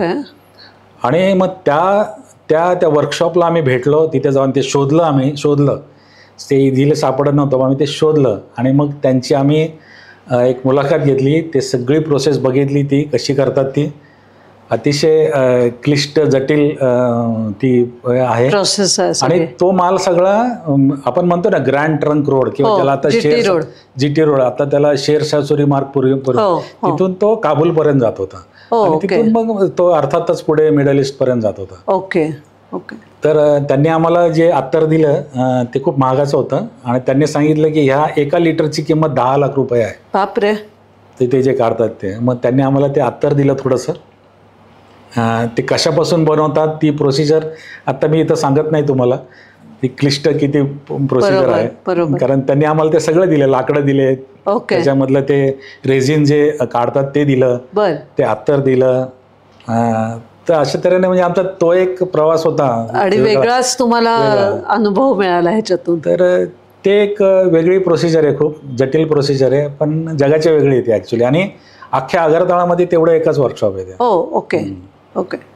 पण चांगली गोष्ट हे झाली की आम्हाला ते सापडलं आणि त्यांनी आम्हाला खूप कॉपरेट केलं. अर्थात त्यांचे ते रोजे असल्यामुळे त्यांचे 40 वर्कर तिकडे नव्हते, ओके पण ती प्रोसिजर जी कंटिन्यू चालते, कारण त्याला आगीच्या खाली ठेवावं ओके लागतं. ओके. एक महिना ते उकळत ठेवावं लागतं. बरं. ते डिस्टिलेशन प्रोसेस आहे ती चालू होती, त्याच्यासाठी 4 माणसं होते. ओके. पण त्यांनी आम्हाला खूप चांगलं म्हणजे सांगितलं. आणि हे सगळं तुम्ही पुस्तक रूपात किंवा काहीतरी असं लिहिलं पाहिजे, नाही तर पुन्हा एकदा आपण पॉडकास्ट करूया. तुमचा हा संपूर्ण अभ्यास म्हणजे व्यापार, रोमन व्यापार आणि हे जे काय तुम्ही म्हणताय ज्यूज इथं कसे आले, तर ह्याविषयी तुम्ही काहीतरी लिखाण वगैरे करताय का? माझं लिखाण चालू आहे थोडंसं. ओके. जसे ज्यूज आले तसे पर्शियन पण आले, बरोबर. अबिसिनियन पण आले, हापशी पण आले, म्हणजे ज्याला आपण हापशी म्हणतो, हो, ते लोक सुद्धा आले. तर भारताने त्यांना तेव्हा आश्रय दिला. आम्हाला आतापर्यंत कोणत्याही ज्यू सिनेगॉगमध्ये अडवलं नाही की आज जायची तुम्हाला परवानगी नाही म्हणून. म्हणजे इव्हन पुण्यामध्ये लाल देऊळ आहे, तिथं कोणी गेलं नसेल किंवा तिथं जायची परवानगी नाही, पण मी सांगितलं मी कोण आहे, तर आम्ही त्या दिवशी 5 तास आम्ही त्या सिनेगॉगमध्ये होते. पुण्यातलं जे लाल देऊळ आहे तिथं आम्ही जाऊ शकतो. Okay, great. तर भारतामध्ये अशाच पुष्कळ गोष्टी आहेत की ते सिनेगॉगला बघितलं आम्ही. भारतातली पहिली मस्जिद आहे तिथं गेलो. कित्येक मंदिरं आम्ही बघितली, मोठी मोठी मंदिरं आहेत निश्चितच. तर अशा गोष्टी आहेत भारतात, बघण्यासारखं खूप आहे, अजून पुष्कळ राहिलेलं आहे. बघूयात त्याच्याविषयी आपण कधीतरी बोलू. नक्की नक्की. मी म्हणजे आत्ता खरं तर मला काही सुचत नाही आहे काय बोलावं ते, कारण मी यांचा फक्त कारनी भारत भ्रमण हा एक विषय घेतला होता आणि त्याप्रमाणे पॉडकास्ट करणं ही माझी इच्छा होती. पण याच्यामधून इतके पेटारे त्यांनी अनुभवांचे आपल्यासाठी उघडलेले आहेत की एवढ्या एका पॉडकास्टमध्ये ते काही सीमित होऊ शकत नाही. परत आपण त्यांना भेटूयात. आणि आत्ता आपल्या पॉडकास्टमध्ये ते आल्याबद्दल तुमचे खरोखर धन्यवाद. मला तुमच्या मिसेसही इथे आल्या असत्या तर खूप आनंद झाला असता, कपल ऑन व्हील्स असल्यामुळे. पण नक्की आपण पुढच्या वेळेस त्यांना पण घेऊन तुम्ही या आणि आपण हा सिलसिला आगे चालू रखेंगे, नक्कीच असं सांगते. आणि आपल्या दर्शकांच्यासाठी त्यांनी जे जे विक्रम केलेले आहेत तर त्याची सविस्तर माहिती याच्यामधून आय एम शुअर कुणाला तरी इन्स्पिरेशन मिळणार आहे. तर त्याची सविस्तर माहिती, त्यांचा कॉन्टॅक्ट हे मी सगळं डिस्क्रिप्शन बॉक्समध्ये देते आहे. त्यांनी मला परवानगी दिली आहे की तुम्ही त्यांना कॉन्टॅक्ट केलं तरी चालेल, ते तुम्हाला मार्गदर्शन करू शकतात. त्याच्यामुळे आपण त्याची माहिती इथे खाली डिस्क्रिप्शन बॉक्समध्ये मी देते आहे. नेहमीप्रमाणे पॉडकास्ट आवडला असेल तर लाईक करा, शेअर करा, नाही आवडला सोडून द्या. धन्यवाद. धन्यवाद. तुम्ही आणि तुमच्या चॅनलने मला इथे बोलण्याची संधी दिलीत, त्याच्याबद्दल मी आपल्या सर्व टीमचे आभारी आहे. Thank you very much. Thank you so much. Thank you.